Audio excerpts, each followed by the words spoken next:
Let's get it.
Let's get it.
get it.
Let's get it.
Hello and welcome, ladies and gentlemen, to day number 3 of the regional finals of the PUBG Mobile Club Open Spring Split 2021. The Bangladeshi region, of course, sponsored to you by Oppo Reno 5. My name is Fixes, and joined along with me is, of course, Necro. So yesterday we again got to see some amazing performances from the Bangladeshi teams, especially with the likes of Exentric Infinity and Blood Legion having such a massive lead for themselves. And C-Wine, of course, being one of those players that has really put up quite a show for us. Yeah. But then again, we come along to Log1, who's been there with those position points. But yesterday we did see them, of course, taking a few kill points as well with Sibik, one of those players to really shine out. But today, as we are getting into day number 3, we will, of course, reach our halfway mark. So what do you expect? Do you think that any new team is going to take a rise, or is it going to be the same old teams getting more points for themselves? I mean, to be honest, I really want INES to actually step their game up this time, because the way they've been playing is certainly not impressing not a lot of people, you know, to be honest. And even yesterday, like, we had so many expectations going in for Blood Legions. Yeah, they did manage to secure that one chicken dinner. But I mean, still, we were expecting like so much aggression coming in from Blood Legion, and we certainly didn't see that coming in. I mean, considering about Blood Legion, we'll definitely get back into that conversation. But right now, let's take a look at what's on the line for these teams. The slots of the PUBG Mobile Pro League is what we are talking about, ladies and gentlemen. The 3 coveted slots from the Bangladesh region. Of course, they will be going along and facing the remaining qualified teams from the other regions aforementioned. And we also have Team Zeus from the GC and a few of the teams from the PMPL last time around. So, yeah, coming back, we did see, of course, Blood Legion could not get as many chickens as they could have, but they were still very consistent. I mean, Ryan being one of those players, and Leo, of course, being the backbone of the team, you know, staying alive till the end and managing to get those kill points and even those position points when it mattered. Indeed, of course, yeah, this is the main thing that you actually need when you're actually trying to win a game. Yeah, of course, the support player and the support role comes into really massive play. But what exactly I had expecting from Blood Legion from themselves is that I was really expecting them to go them like start early aggression. This is what I really want to point out. Like, we have been seeing Blood Legion aggressing so many times in the early game phases, but this time yesterday we didn't really see that happening. Blood Legion was playing so passive. I mean, I think I beg to differ on that, but let's take a look at the prize pool that we have online over here. What are these teams really fighting for? $29,200 is on the line, out of which the majority chunk is definitely going to get to the first 3 teams that we have, in fact, and that they will, of course, qualify for the PMPL Season 3. But moving on forward, a lot of teams have already, you know, kind of frozen their prize money that we can talk about. They will, of course, get it pretty soon. But moving along, you know, coming back to the Blood Legion boys, they did somehow manage to rack up quite a lot of kill points, if not the position points.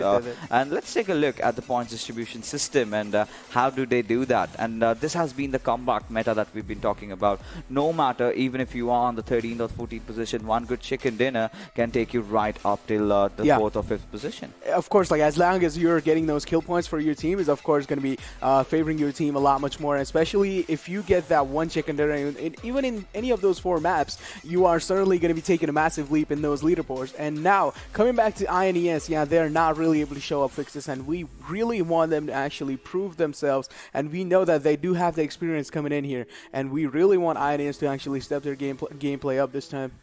Of course. I mean, we did see some signs of a resurrection from these guys in the last game of Erangel, where they almost, of course, made it to the top 3. But now let's take a look at, you know, the teams that are, of course, going to be playing with us. That's INES, Blood Legion, ERZxTRZ, XCvS. So this is also one of the teams that we really need to talk about, because yesterday they were really trying, but somewhere down the line, considering how they played in the first day, I really expected them to perform even better on the second, but they certainly could not do so. Yeah, indeed. I mean, yeah, on the first day they were so consistent overall, taking those, even those positioning points and even those kill points, they were certainly farming it. And even we did see Infernal Parasite step up yesterday. Like, we didn't really expect them to actually get one of those chicken dinners in the maps, and Infernal Parasite was certainly doing that. And now one more team that is actually stepping up, it's KSX. We are seeing them so many times in those top positions over there in those late game circles as well, and KSX is certainly trying. But one team that is really like the most disappointing over here is definitely going to be Wolves, because they're literally on the bottom of the leaderboard of the overall. And Wolves certainly, I mean, I know that they do have a lot of power going in, but also somewhere in those positioning, they're really getting contested easily by any of these squads, and they're just tackling them down easily. And especially having a man like Jigsaw on your side, your team shouldn't be struggling as much as they are right now, because especially we have seen Jigsaw putting in so much firepower, and he's just overall a really good assaulter. I mean, we were quite overwhelmed with how Jigsaw was playing, but like it's not a one-man game anymore. It's the entire team that needs to contribute, and whoever does so does get those points, and it is reflected, of course, on your overall rankings. And we'll take a look at that. So Blood Legion having that massive lead of 127 points. Of course, Exentric Infinity and Log1 along with XCVS, they're not far behind. They've got a chicken dinner each, and one good game for either of these teams, and you can get to see that shuffle. But from second position up until the 8th position, I feel the difference is not too much. It's just about that one chicken dinner, one good game, and you might make it to the top 3. Indeed. Now, I really want INERTIA to actually get one of the chicken dinners with like at least a decent amount of kills, or at least like 8 to 9 kills, and they would actually be making it to top 2. But of course, at the same time, Exentric is not really going to be giving their spot away that easily. We do know what kind of a player C1 is, and especially when he puts his eyes in the chicken dinner, his team will probably get it. Now, overall, we even saw God's Reborn struggling a little bit yesterday, though. But I still feel like in one of those games, God's Reborn were actually Yashiro was one of the players who was actually alive in the Miramar map, and he was in the top 3 position or top 3 situation. But indeed, he went down to Leo from Blood Legions. Yeah, of course. Yeah. And we've been talking about ERZxTRZ a lot yesterday. Yeah. And we really thought that yesterday could have been the day where they really come out on top, but that certainly was not the case. But we did see other teams like AGT9, IPG4 ARC, in fact, playing quite consistent considering how the circles are really panned out. Yeah, indeed. I mean, one thing that you really point out about IPG4 ARC over here, I mean, yeah, indeed, they are getting those circles, of course, to their side, but still, I don't really feel like they're making it that must, They should be making it as good as possible for themselves. Now, of course, the circles are panning out for them. They're getting overall better position, but also at the same time, they're not really able to rack up those kills. And of course, in the end circles, we know it's an absolute far cry all over the place. So all these teams need to try their best and just try to contest those kill points. And even if you're not really confident about peeking out and taking those kills, you can just hide like Log1 is doing and actually just secure those placement points for yourself. I mean, talking about Log1 and, that priced with the fact that they always have the circle. Of course, we kind of jinxed it towards the end. In the end, today I really want to see if the same mantra works out for Log1, because we know this is a team that did start off initially in the group stages with a good performance. They kind of fizzled out, but somehow managed to qualify in for the regional finals. But once they came in, they've been consistent throughout. Every single time the zone forms, they're right in the center. And the first stage, they took their own sweet time. And after that, when they kind of really got comfortable, they're starting to go for the kills. Now, we've seen all these matches across the 3 maps that we have. So let's take a look at the schedule. Of course, that's going to be Erangel, Sanhok, Miramar, and then ending things at Erangel again. Indeed, the standard schedule that we are looking all the time. And one more map that is really interesting to see, of course, is going to be Sanhok. Overall, just how much mayhem it just causes in those late game circles. And even, I feel like Erangel is more kind of fun factor, to be honest. Even more fun than actual Sanhok, to be honest. Because just overall, like, Erangel is a decent amount of map where it's like really balanced. You are going to be getting a lot of cover for yourself. At the same time, you are going to be also getting in those tricky situations where you might get caught in the open areas as well. But now, this is where team actually need to really strategize out in those positioning points as well. Now, Erangel is a map where it really thrives for those IGL to actually make those critical decisions for their team. And if the decision is going to be wrong, the zone certainly is going to be pushing them, and even the map is going to be just punishing them for the wrong positioning inside the circle. I mean, few very interesting points made by Necro, of course, with Erangel 2.0, kind of being really giving all those new covers and those areas to play around. But with that being said, ladies and gentlemen, let's just head into game number 1 of today's evening and see how or which team comes out as the victor, as the flight path trajectory heads all the way from hospital to its Novorupnoi. Indeed, yeah. I mean, one thing I would really like to see is like which team is going to be contesting even the school area and overall military and even Nova. Of course, we know all these areas have just a juicy amount of loot, and even Pachinki, how can I forget that? But seems like IPG4 ARC is going to be the first team actually to step outside of the plan, and seems like they're going to be taking the Georgiapol area for themselves.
And, teams are doing whatever it takes, to ensure that they have the good loot running for themselves. But look at KSAX and XCVS.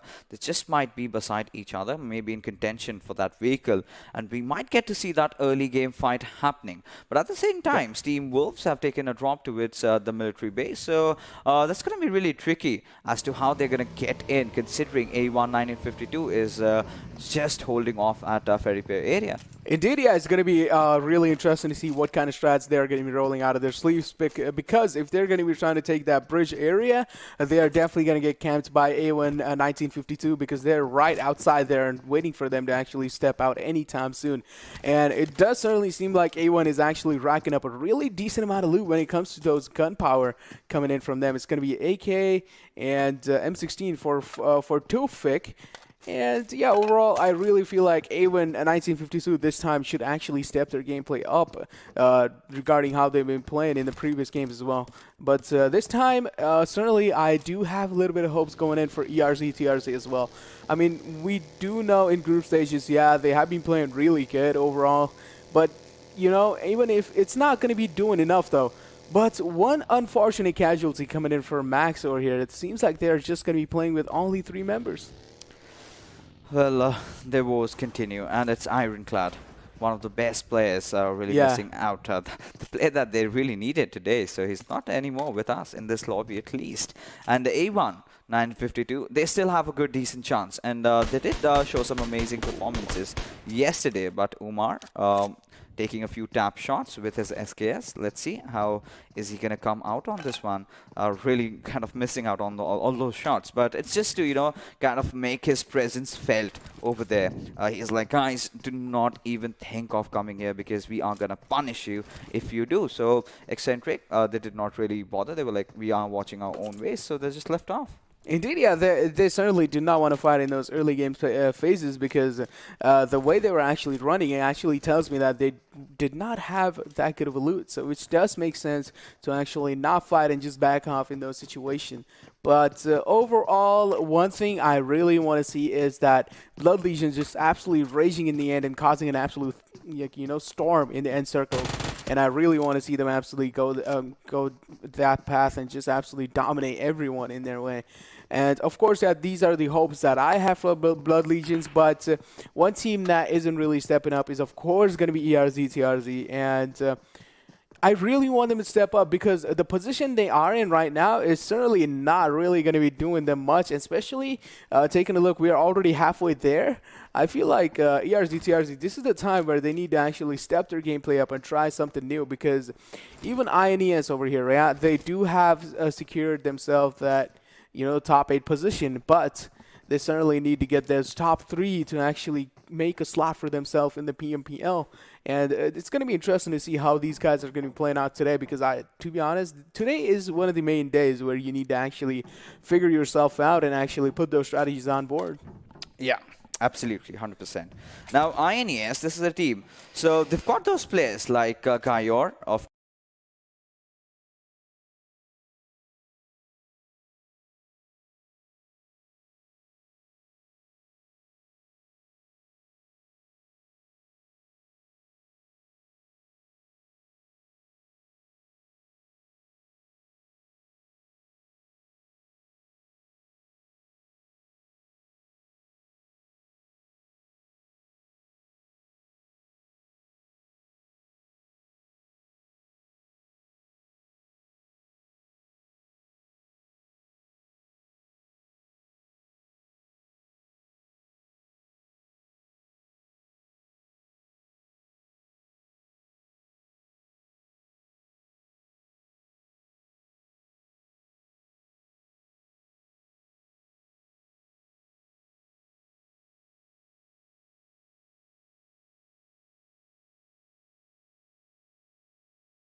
Get inside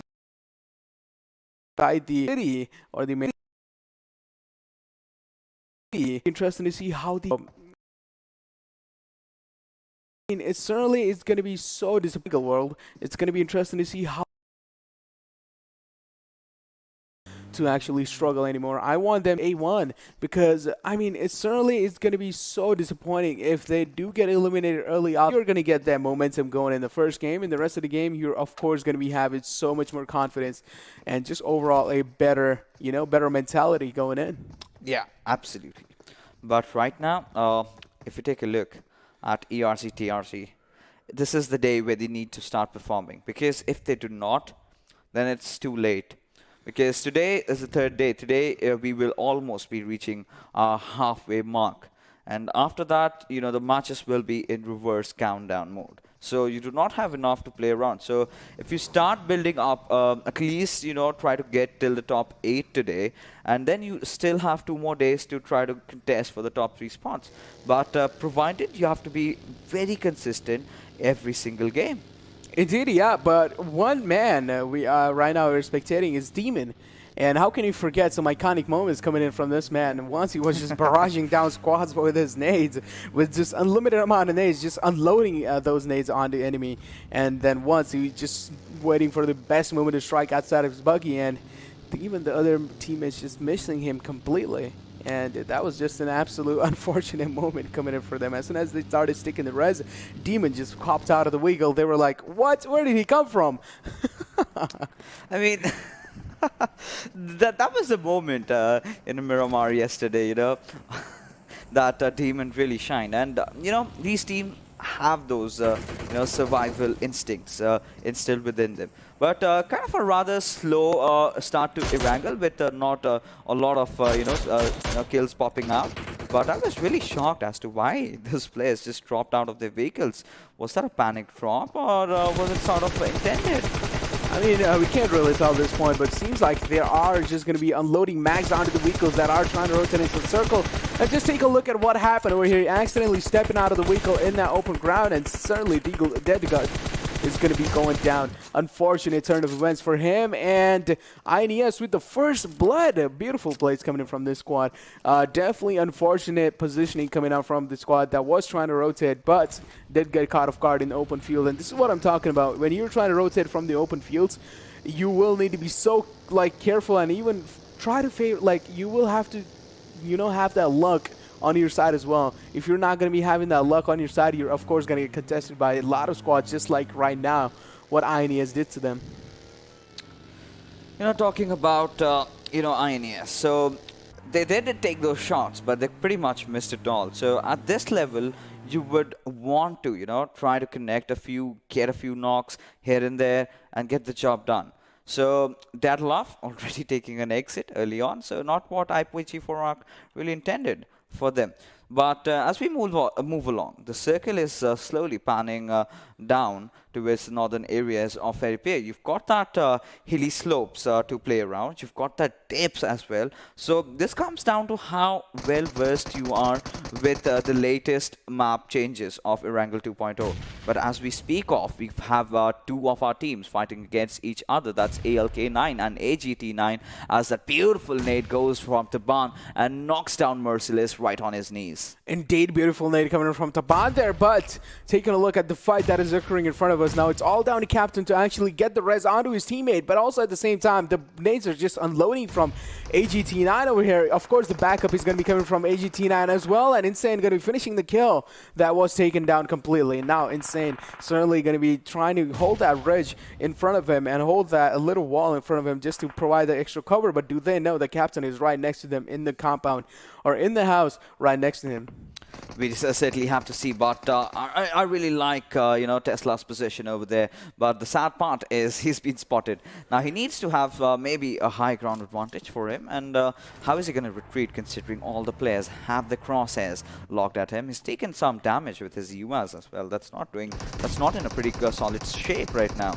But ALxK9 still somehow trying to traverse around, and Tesla, like I said, he wanted to get that high ground advantage, and he's been spotted taking a lot of damage on his vehicle. But AGT9, take a look at that. Yeah, AGT9, they're still scouring out for their options, right? Insane, really close to its captain, and any single moment, all these four players might just isolate him, which they've already done, and try to finish him off, as captain is inside that washroom and gets finished off. Quick kills coming out there for Team AGT9. Indeed, yeah, of course, just the way overall the challenge, the fight was just an absolute beauty. So many nades going in, and both of the knocks were actually done with nades. So yeah, I'm going to say beautiful utility usage coming in from AGT9 there. But now it seems like the spot that is going to be right in front of them seems like Dominic Bot has been spotted out in the open. And Dominic certainly needs to step inside the cover, because if he's going to be in the open like that, he's certainly going to be in a massive trouble. But now it seems like Blood Legion is one of the squad that AGT9 has to look out for, because certainly AGT9 is not really having the day of their lives, and if they do manage to get eliminated early off from Blood Legions, that would be an absolute shame. Yeah, I mean, that definitely would be, considering this team has been performing so well lately, especially yesterday with the way they, just put their hearts out. But that's where the curveball kicks in. And of course, a lot of squads are inside the circle. But look at the central area. It's way too much in the open. It's played grass over there. Not a lot of covers, just a few haystacks and hell bales to play around. So we've got to see as to how these teams approach this one, because the teams at the edges do have those few covers of those compounds, a few hilly areas to rely on, but rest of it, it's pretty much in the open.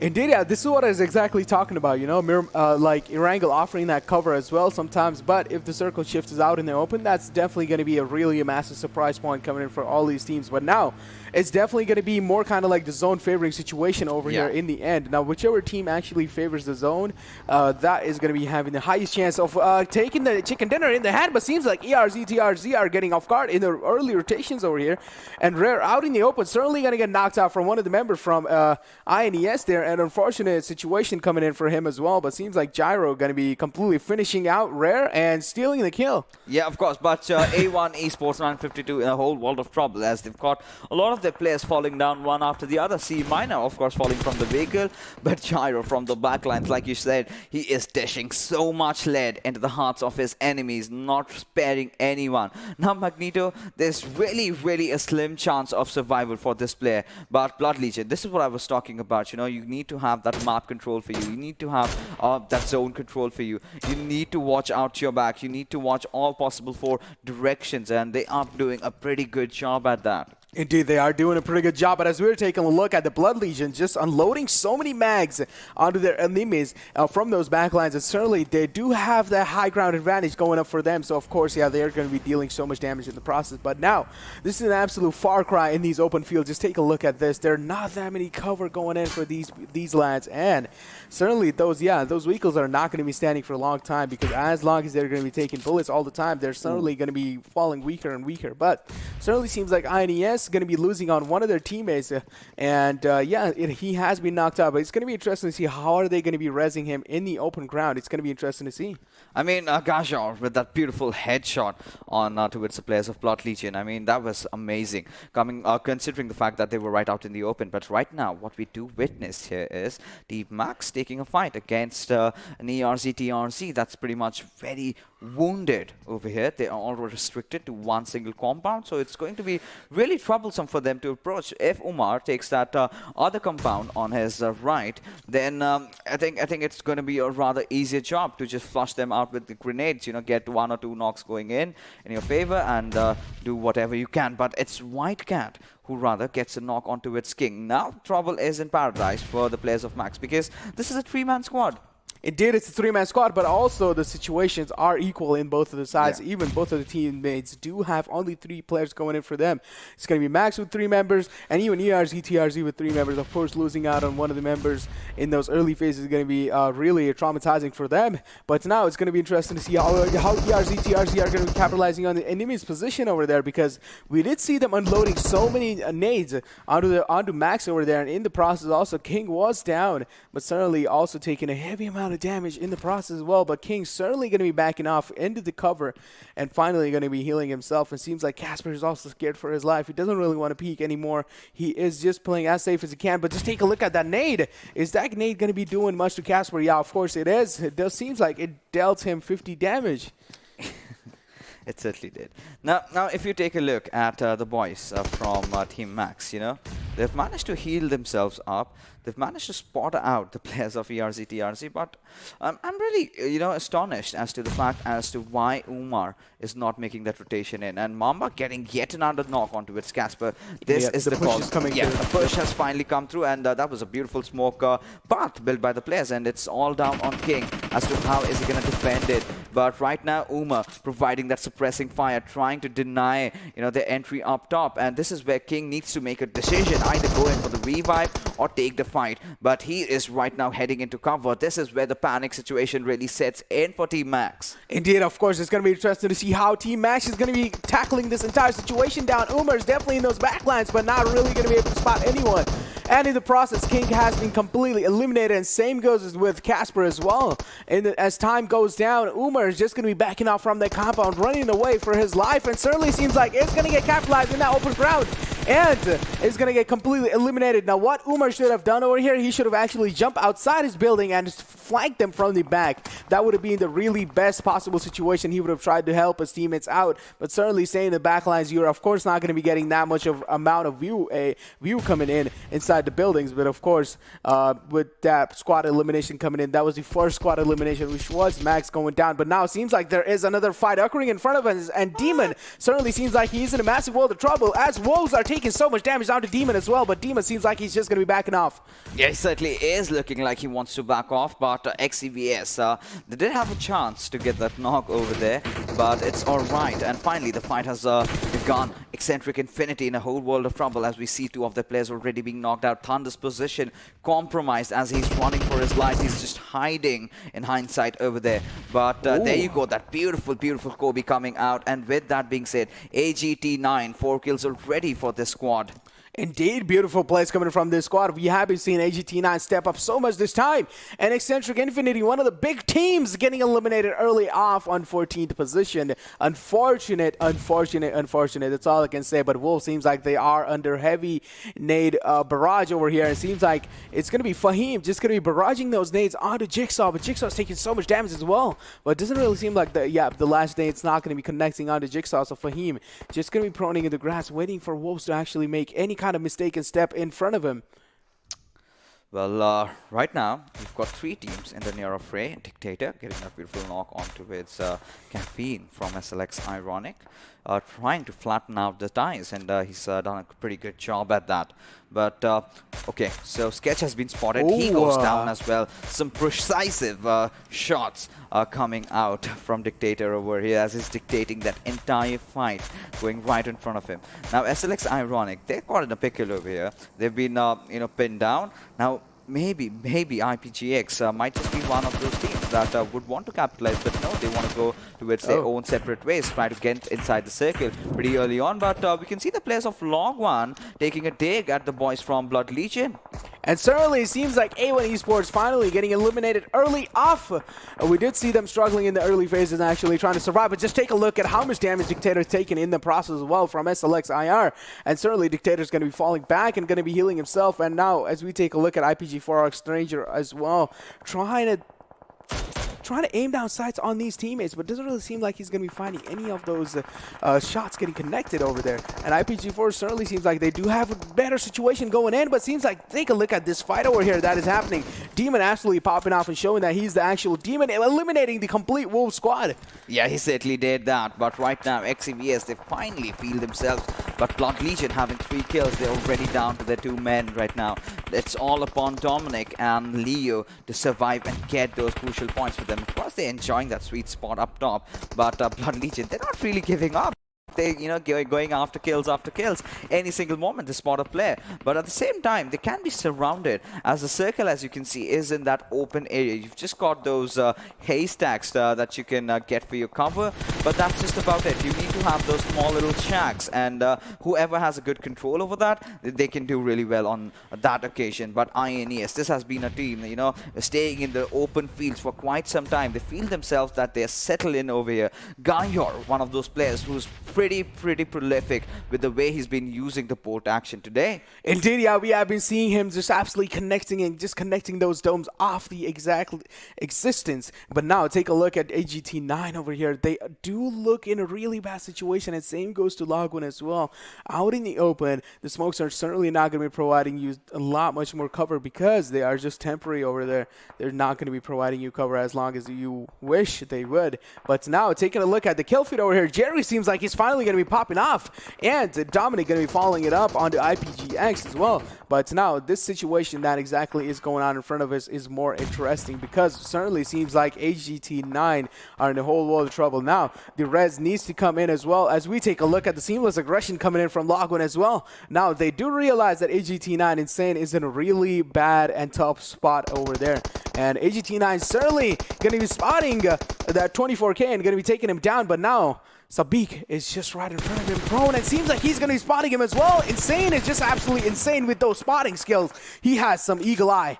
He certainly does right now, as Insane getting those beautiful frags for himself. And Log1, they are getting reduced down on their numbers, as Rolex is, of course, the last player to survive. SLX Ironic also taking an early exit over here on the 10th spot. They're not going to get a lot of points, just 3 from this particular map. But now INES, this is a team that I am really eyeing out for because they're kind of carrying forward the momentum that they had built since yesterday. And look at the cover fire on these lads, Newt doing whatever he could do just to keep the other teams in bay, and has spotted out Insane, and of course Stranger taking a few shots here and there. Of course the visual glitch coming, but now he does not have the option to take his buggy. It's all flat out. He cannot take the Dasha either. Yeah, the Dash is certainly smoking outside the zone. But now, taking a look at INES, Kachor over here seems like he is in a massive world of trouble as well, as Stranger's going to be closing things out for Log1. Now, unfortunate turn of events for them as well coming in. And now taking a look at Newty, seems like he's just going to be making a rotation to his teammate, which is going to be clutch and out in the open of, like, hopefully he doesn't get caught off guard. And certainly seems like, yep, he's going to be safe in the process of the rotation coming in. INES certainly does seem like they are one of the squad that is an absolute ninja and an absolute silent assassin, as we would like to call them. They are completely safe over here. But now take a look at XCvS. Of course, the nades are coming in through onto them. They are absolutely getting barraged over from ALxGR. And seems like the aggression is going to be coming in through as well. But Gentleman getting caught off guard. And now one is all down to him. Is he going to be able to survive for a long time? No. Now, Y4 just going to be hiding behind that little car that he has for cover. But how long is the car going to be providing the cover for him? As we take a look at this, Blood Legion, Leo seems like it's going to be popping out this time as well. Yeah, he's still alive, he's still kicking, and somehow Blood Legion managed to stay up into those file circles.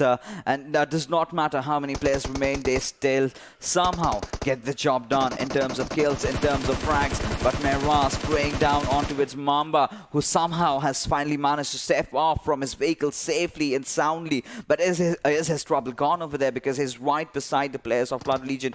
Dominic and Leo, two of these players still alive. But INES, this is one of the teams that has a really good chance. But look at Mamba going ham after Dominic as he gets that beautiful knock. So Leo needs to pop in those smokes to get that revive on. And also the circle has started to shift. You know, this is the 7th circle that we are going to be talking about, because the 6th circle has finally ended over there. And it has kind of shifted towards the players of God's Reborn. So you've got Koa and you've got Yashiro to play around. But the boys from INES, oh my goodness, Clutch taking that heavy damage from the nade, but somehow still surviving. Indeed, but Dominic Bot is still not going to be surviving for that nade, and Mamba has certainly proven that he does have one of the best nade skills coming inside the game.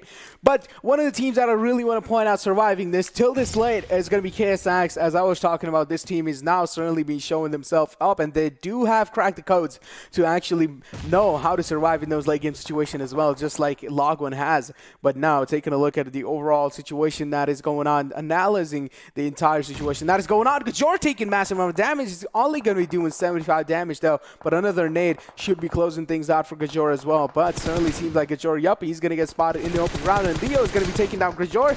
And of course, Leo is not going to let his kill get his steal, and seems like he is going to be taking another one down with him as well. Leo is an absolute beast. Yeah, he certainly is one of them, but right now, Newt has fallen down on his knees. Clutch needs to get that revive in this kind of situation. It's going to be really difficult as God's Reborn, they are eyeing on the chicken dinner, and they've got the best chance to do so. KSX, they've survived for so long, and this is what they needed, a few consistent performances. Yesterday also in Erangel, we did see them popping off, and today they are continuing their run, they're continuing the momentum. But considering the fact that the players of INES are sort of pinned down, it's going to be a really tough entry. But there you go, Newt coming out on top, getting that beautiful knock over there, and this is going to give them enough room to try and enter. But Ehsan is the one who will be stealing the kill. Oh no, you know, we all hate those steal kills coming in as well. But now taking a look at the God Reborn position, seems like they do have one of the best covers going in as well.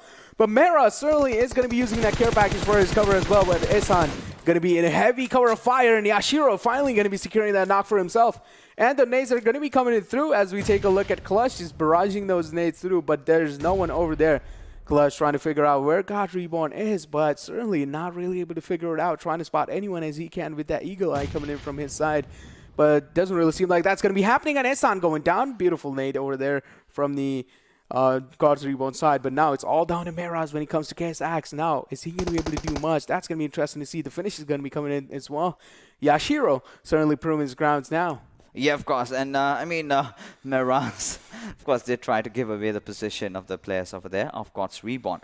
But this gives enough room and time for the players of INES to do whatever on earth they want to, you know, trying to form that crossfire angle. But Clutch, he's gotten those 4 kills. He needs to clutch it out. INES desperately need a chicken to, you know, have a good chance. So Miraz, of course, the last surviving member of KSX, as we have a kind of a Mexican standoff building off, but not really in KSX's favor, since it's a 2v1 situation, as INES is slowly but surely closing in on the circle. Oh, no. But there you go, Kowa spotting out Newt, the pixel being visible, him getting taken down. Now it's all upon Clutch to actually make some clutch plays happen in this situation. Indeed, Newt is still alive. He might be doing the crucial part for INES as well there. He might be scouting out the information for his team. It seems like Yashiro is under heavy fire, and Miraz is certainly going to be capitalizing on Yashiro's position, but Miraz almost getting caught off guard by the zone there, and now seems like the things are even for each and every single team. It's a one-on-one situation. Which team is going to be coming out on top? It's going to be interesting to see. Now,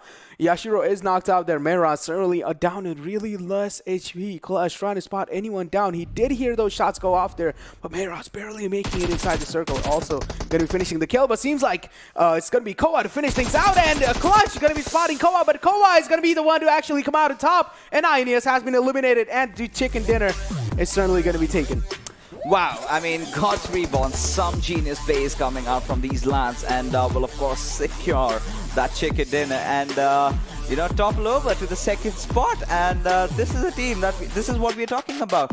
One good game, and you're in the top 3. The race is still on for those slots. But of course, Blood Legion, back-to-back consistent performances. I'm not talking about, you getting chicken dinner every single game, but considering the fact that we're consistent again with a few decent amount of kills, surviving till the end, despite whatever the circumstances were, that's a pretty good outing from them. They are running up on top. No one's touching them anytime soon. But let's get back to INES. Let's get back to ALxK, and let's talk about the winners over here. That's God's Reborn. What a beautiful play coming out from the lads. I mean, there was one time, one of the players got knocked out, and he sort of baited it. Meras just went right on his face. He went in for the finish, and that's where Koa kind of went in for the finish.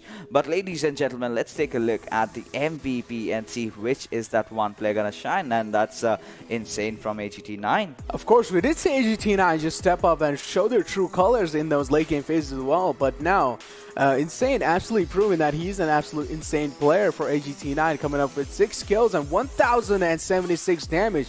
That's some massive numbers coming in. Yeah, that's a massive numbers coming in, and well, ALxK9, this is a squad that did wipe out the existence of Exentric Infinity. Yeah. One of those teams that we were eyeing out for, one of those teams that had kind of maintained that second spot for themselves, and that was a quick early elimination, so they're gonna lose out on quite a few points, Exentric. And XCvS, they also put their hearts in, but at the same time, signs of resurrection, of course, coming in from the boys from ERZxTRZ, considering Mamba tried to survive till the very end, and did also take down a few players of Blood Legion. In fact, he took down Dominic.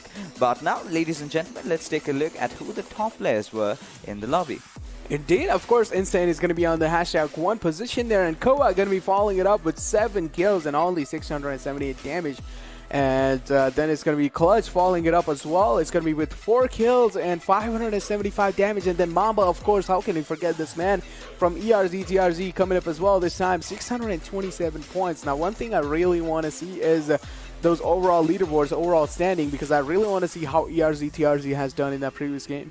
Yeah, I mean, ERZxTRZ is a team that was kind of in the brink of the overall points table, but now I think this game might just help them bolster up the position a bit. So at least I'm expecting somewhere around the 8 to 10 position for them.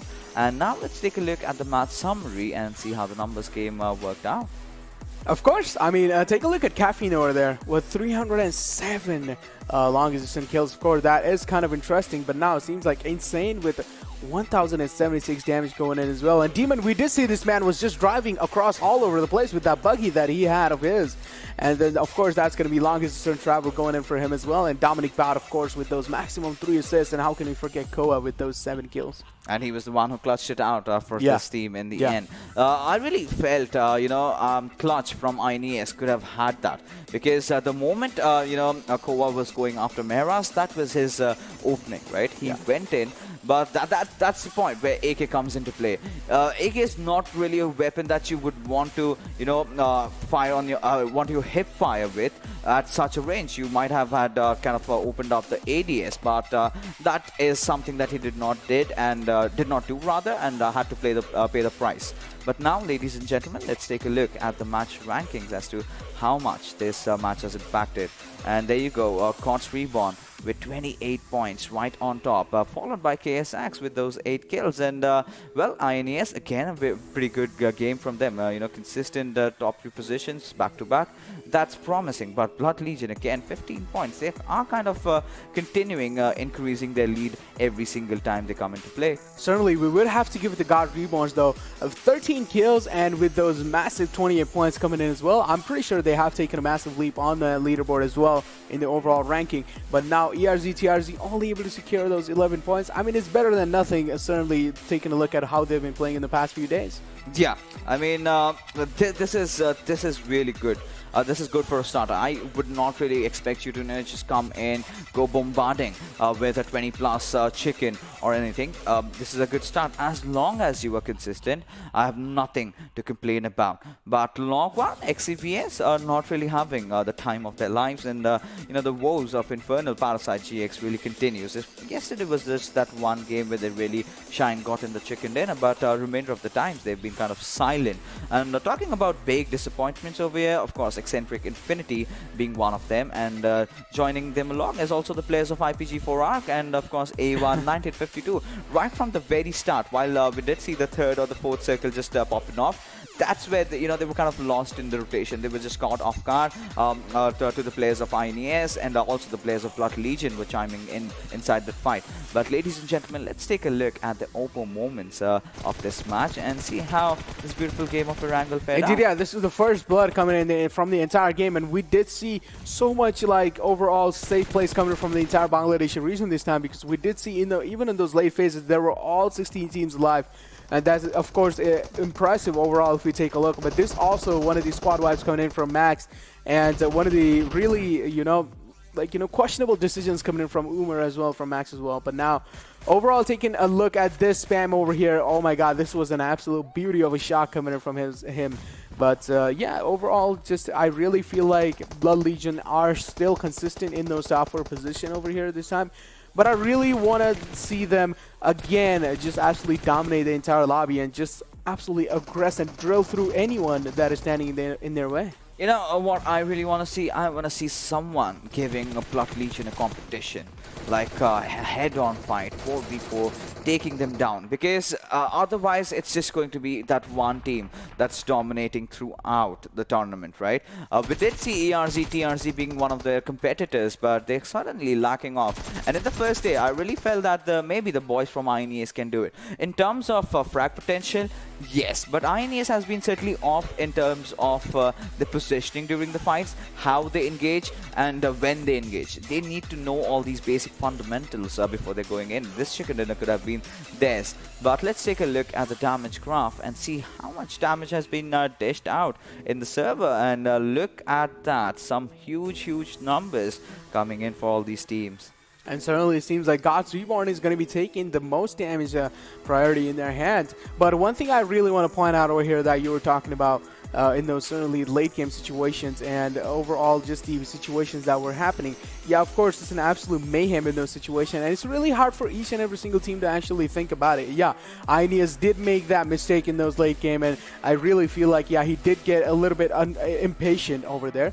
But one thing I really want to point out there was, yeah, getting impatient is really understandable, but I still feel like he should have actually waited out and prone inside the grass and then actually try to play it as slow as he can, because he still had a little bit of time going in for himself. Of course, yeah, the zone was shrinking in, the zone was actually forcing both of them inside, but I still feel like INES could have actually won that. But yeah, of course, it's actually understandable when the overall pressure is building in, when your teammates are giving you so many call-outs in your ears, and it's just really hard for you to know, oh, am I supposed to just wait, or am I supposed to just absolutely aggress and through? And I feel like this is where INES just lacked out, and this is where he actually made some critical mistakes in that pressure. I mean, to be honest, in that situation, Necro, a clutch kind of messed it up, to be true. Because, again, coming back to the discussion, that AK spray was not called for. You could have just peeked in, just taken that cover. You've got that cover for that vehicle. You could have done a lot of things, but yeah, it was a panic striking in. And of course, talking about teammates mumming in your ears, you just need to ask them to shut up, because at that time you need to have your entire focus to the game. Every single sound cue is important, but it is what it is. But right now, you need to go, and we also need to check the overall leaderboards over here as to Blood Legion having that dominated performance. 142 points, 77 kills. They are looking so neat. But this is where ERZxTRZ Esports, despite the fact that they do not have a chicken dinner and they've been consistent over the past couple of games, have managed to take that top 3 spot. Indeed, let's just take a look at where Exentric Esports fell apart. Directly onto that 7th position from the second, and God's Reborn just stealing it out from their hands. Yeah, I mean, this is really interesting now, because so many teams have just fallen down. Look at Exentric Infinity. They were on the 2nd spot, just one bad game, come down all the way to the 7th spot. And this is where the competition is really increasing. But by the end of today's games, I'm pretty sure that we're going to see those differentiation, those segregation between those first team, then the second and the third team. So it's going to be a really difficult or a rather daunting task for all these teams to come back tomorrow. So today is a day where you need to make your mark in. But before that, ladies and gentlemen, we will be heading into Sanhok. But right now, we will be heading for a short little break. We'll be right back. You don't go anywhere.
Hello and welcome back, ladies and gentlemen. You are watching the PUBG Mobile Club Open Spring Split 2021, day number 3 of the regional finals, of course, sponsored to you by Oppo Reno 5. As we did see the players of God's Reborn completely popping off. But yeah, nothing taken away from other boys from AGT9, you know, having the highest damage numbers. They were getting those kills for themselves. We saw some amazing grenades. But do you think, now that we are going into Sanhok, can AGT9 pull off a chicken in this one? I mean, certainly it's really hard to guess because we know the Sanhok is just overall such a randomness when we are taking a look at Sanhok. Because anything can happen. Of course, yeah, the zone favoring is also one of the much more important factors when it comes to Sanhok overall. For example, even if it's Miramar and even if the zone is not favoring you, you can actually take any of the routes you want for the rotations coming in as long as you're not getting contested from any other squad as well. But now, talking about Miramar as well, there are just so many open areas coming in. This is not exactly with the Sanhok. Now, you are certainly not going to be using those cars and vehicles inside Sanhok because the map is just so small. It doesn't really make sense to actually use any of the cars or vehicles inside Sanhok. It will actually just give your position away. So I really feel like the best way to overall reposition yourself and get inside the circle is definitely going to be the footways. Yeah, of course. I mean, you need to use your legs to really traverse around the map. And with that being said, the game is, of course, live, where we do see the flight path trajectory all the way from Docks to its Camp Alpha. And I'm really paying attention to where the circle will be, because that is kind of the game changer always, you know. That's so important, Sanhok. It gets so difficult to control all these scenarios, considering a certain team might just be holding the center. They might not let anyone enter. So, yeah, as it rhymes. And, well, ERZTRZ, let's talk about them now again. So, they're heading on towards the bootcamp area, and A1952 right beside them. But the circle, again, Deja vu. yeah, kind of tending to go around Paradise Resort. It's going to be very, very interesting because we haven't really seen a hardcore Paradise Circle up until now. Indeed, of course, and it seems like ERZTRZ are going to be contesting that big boy loot area. It's going to be the bootcamp area, and it certainly seems like XP Blood Legion showing their aggression early off and going to contest that Paradise Resort. But just take a look at the situation that is occurring right in front of us. It's going to be between Exentric and Max King.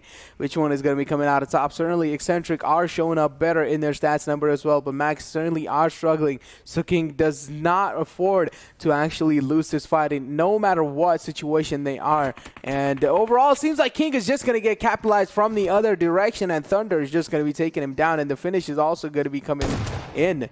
An unfortunate turn of events for Max over there. First blood coming in from Thunder as well. But is Max going to be looking for revenge, though? This is going to be interesting to see.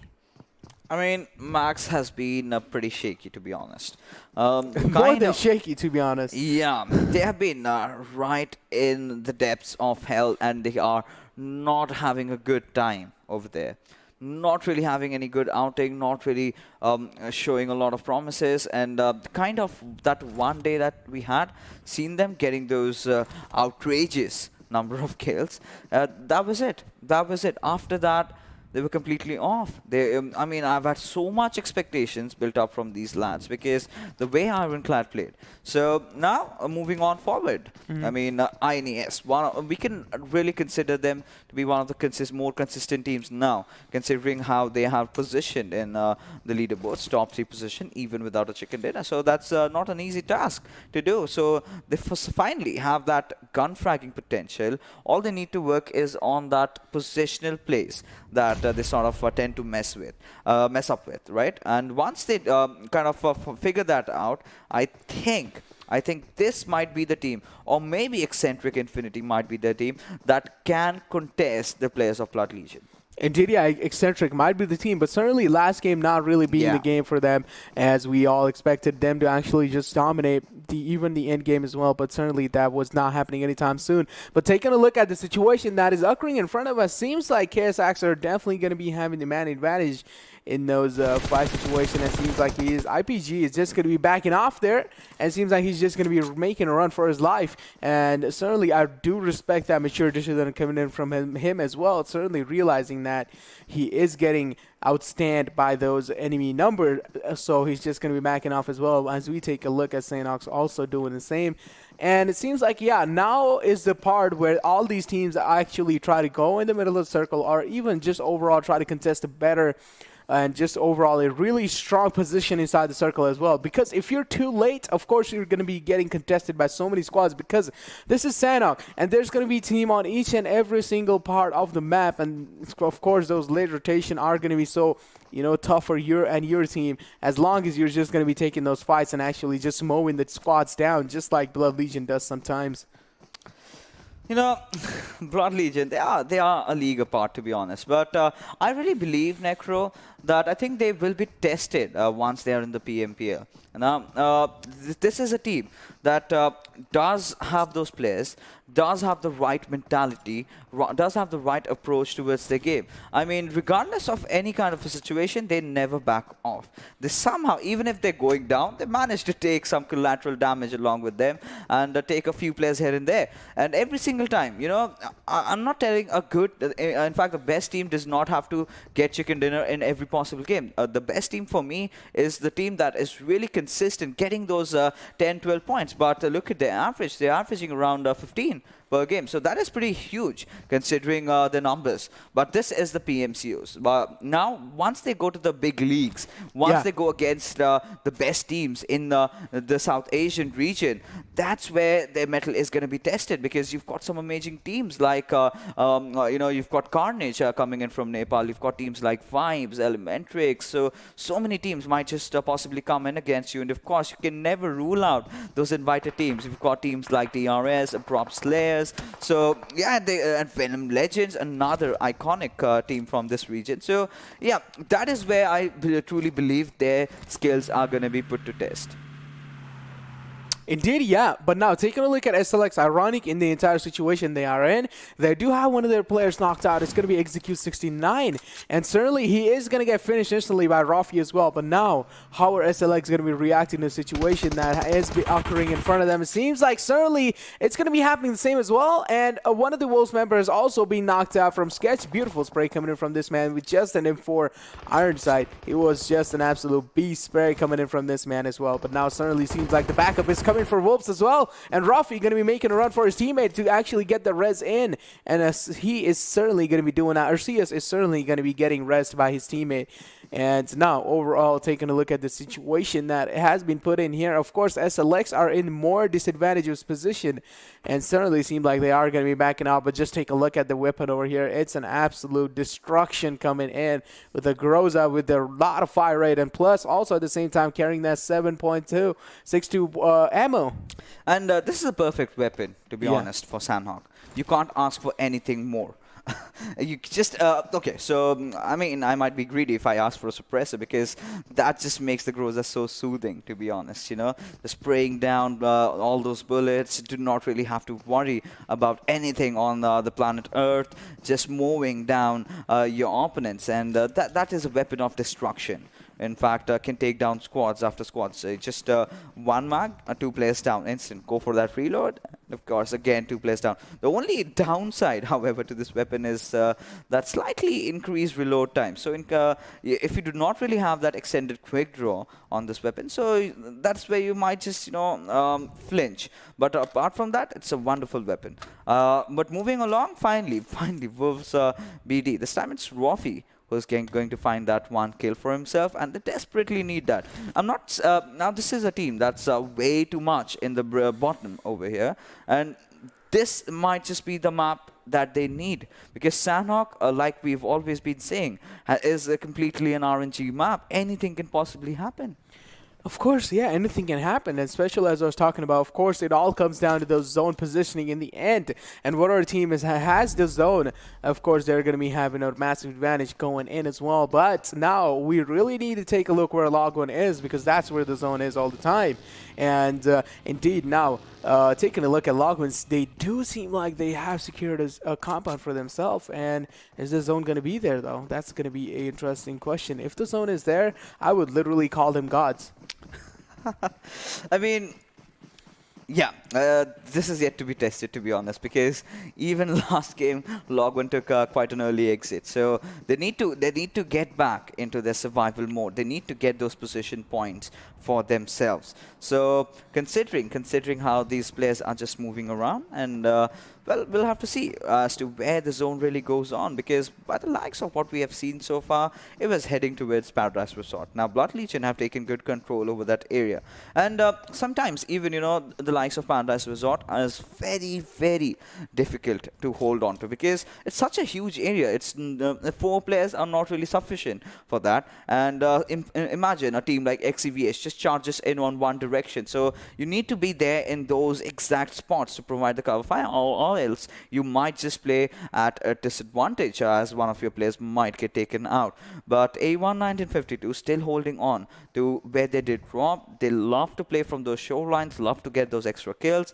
But now this might be the moment of truth. This might be the decider as to where the circle might pan out. But take a look at over here. Seems like Ironic and INES are going to be getting in a fight if they, of course, manage to spot out each other. But certainly, it doesn't really seem like that's going to be anytime the case.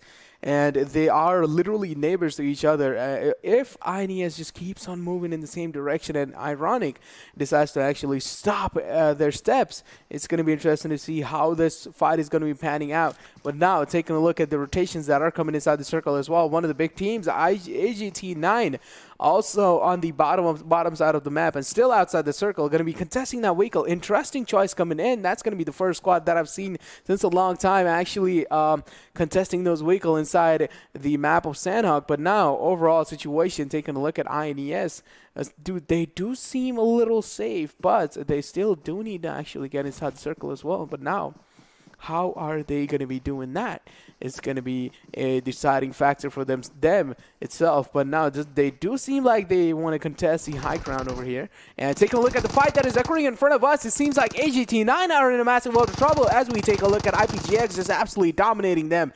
And certainly seems like Sincere is just going to be putting an end to them as well. And they have already lost 2 of their players in the fight. Now ALxK9, Insane, and his team, it certainly seemed like they do not want to challenge the fight. It's going to be Sad Mad and Insane just going to be backing out from that fight as well, because they just saw an absolute decimation coming in from Sincere there, taking both of them down in a matter of seconds.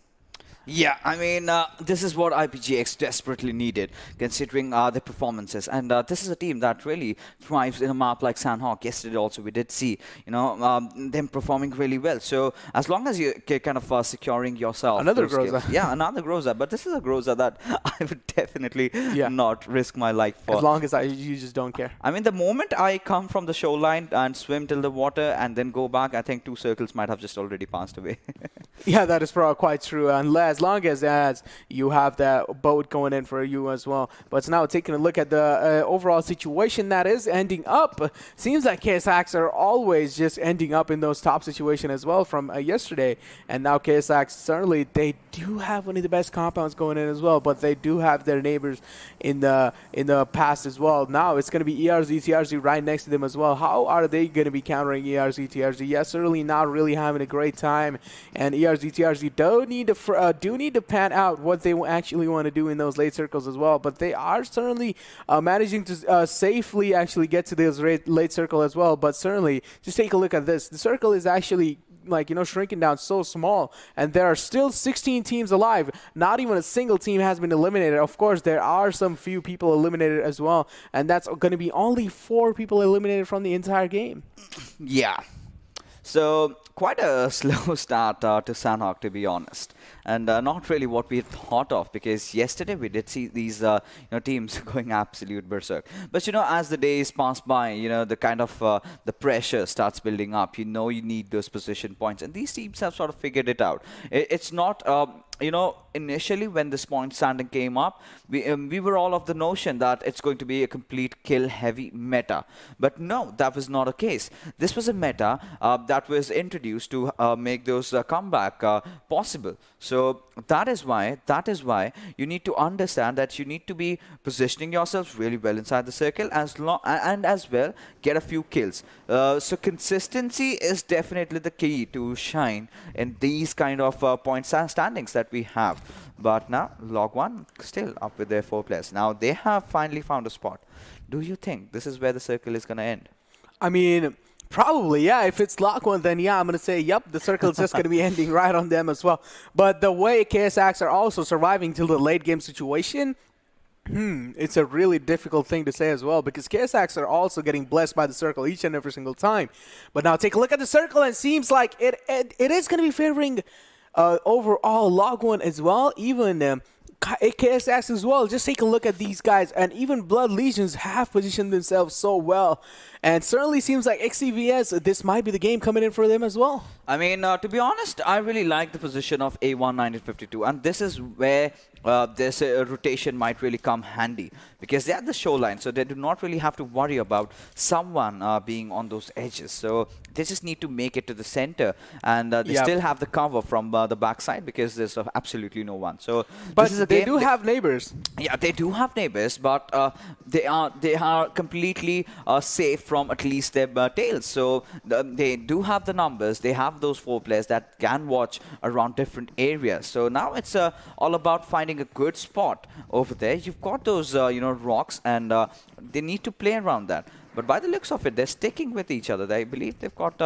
ALxK9 right beside them, so they might as well take that fight. But look at the traffic happening around the Paradise Resort.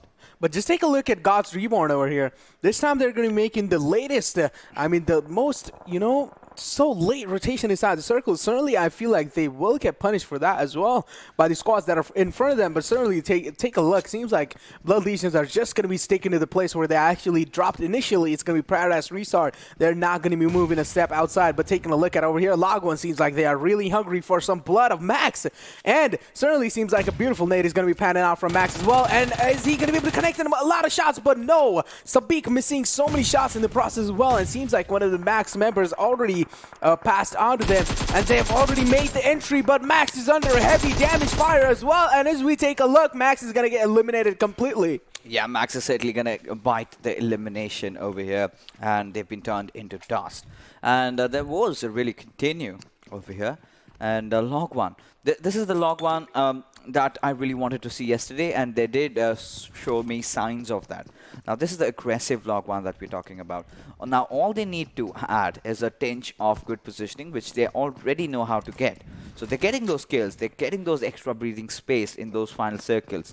Now, they have really been the ones controlling the zone every single time. It's just favoring them. Now imagine the zone takes the curveball in the fourth circle and shifts towards him. So this might just pretty much be another chicken for them.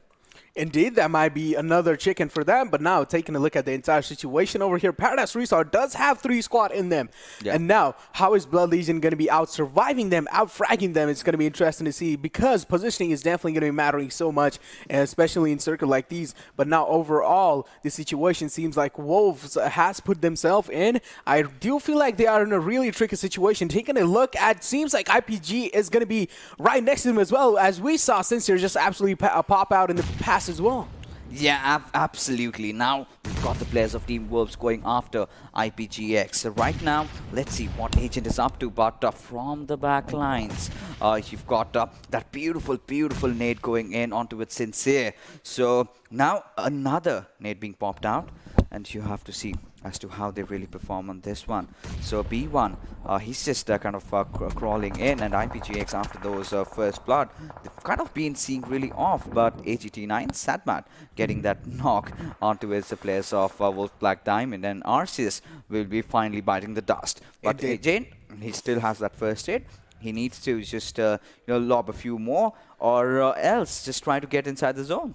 Indeed, now it's going to be interesting to see how IPG are going to be panning out the situation in their favor, because we have seen Wolf only getting shortened down to 3 members of them, and now Wolves are certainly in a massive disadvantage spot as well. And when it comes to the man advantage, of course, each and every single man is just an absolute necessity for each and every single team.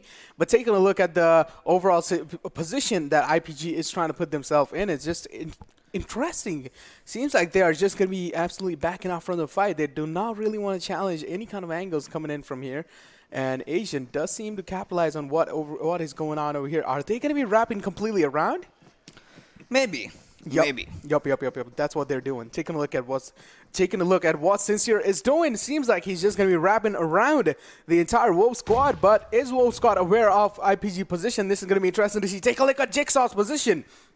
Jigsaw does realize Mufasa is right in front of him, but is he going to be able to catch him off guard? It certainly seems like that's going to be happening. The spray coming in from him is just going to be an absolute decimation coming in from him as well. But now, taking a look at the entire squad of Wolves over here, they do seem like they're struggling, but the same goes to IPG as well. Now the things are turning into Wolves' favor. Now, Wolves, are they going to be able to capitalize on their position as well? Sincere certainly down to low HP. Sincere going to be just proning behind the stone, and certainly is going to get capitalized by the Wolves squad, and certainly seems like there is an elimination coming in as well. Yeah, absolutely. And Team Wolves, they've been doing so very well, to be honest. And now, Sincere, he was just really helpless, because once you're prone in, your movements is kind of restricted.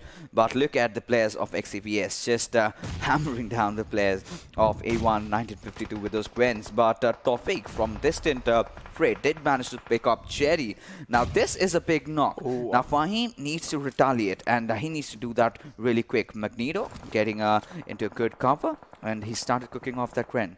And once if he connects it properly, it might just spell disaster for the boys of XCVS. But now taking a look at what A1 has caused that themselves for over here, seems like one of their member is going to be Tofik finally going down as well. Now A1 1952 are making the run towards him. They do want to make sure that they have each and every single man secured for themselves, because as they have already came in with a massive casualty, losing one of their members in those early game stages as well, they certainly do not want to lose Tofik as well in a situation like this. Now taking a look at the entire situation over here, Demon going to be falling down from XCVS. Demon certainly biting the dust, and now also getting caught off guard by the zone. That's going to be dealing so much damage to him, as he has already been knocked out as well. But now taking a look at the kill feed as well, Satan69 finally going to be taking down Blood Leo. Finally, Leo does know how it feels to actually, you know, go down. And now overall, Blood Legion are in a really world of trouble. Now taking a look at Fahim's position, Fahim does seem like he is scared a little bit behind that rock, but is he going to be able to get the first hit off? This is going to be interesting to see. Now Dominic Bot does realize that Fahim is outside the circle, but are they going to be able to completely capitalize on his position? No, it's going to be interesting to see. Gyro certainly going to be scoping onto A1 squad there, and it seems like A1 1952 is going to be biting the dust as well. One shot has went down, but look at the zone, Necro. It's again favoring the boys from Log 1, and this is again the game that they might be looking out for. But INES Clutch getting that knock, beautiful one onto its Thunder. Atomic getting that confirmation on one shot. However, Newt does have that vector to play around, and whoa, Scorpion being used over here. He decides, no, that's not the right weapon to go in. But by the looks of it, INES Clutch and Salu, those two beautiful players, wiped out the entire existence of Exentric Infinity as IPG4R make a run inside the zone. Indeed, IPG4, but just take a look at how much damage Miraz is getting dealt with, and certainly Miraz is going to be going down as well, and same, Isan is going to be following him up as well, and now Miraz has been completely finished, and Isan certainly is going to be biting the dust as well. As we take a look, AGT9X has been completely eliminated outside the game as well. Now, KSX are certainly in a massive world of trouble, as only Sakil is the last man standing for them. Last time we did see them absolutely pop off, but this time, certainly KSX are in a world of trouble, and now are they going to be able to make it safe inside the circle? That's going to be interesting to see. And as we take a look at Rafi, Wolves this time are stepping up themselves and certainly proving that they are one of the best teams as well. And now XCVS has been completely eliminated. One of the big names going out in the process. Now taking a look at Wolves also getting eliminated. One of my favorite teams also getting eliminated. Now LOG1 certainly is in such a good position. Taking a look at the entirety of their squad, seems like Blood Legion and Log 1 are in the best possible situation coming in. But now ERZxTRZ do seem like they have stepped their gameplay up a notch over here.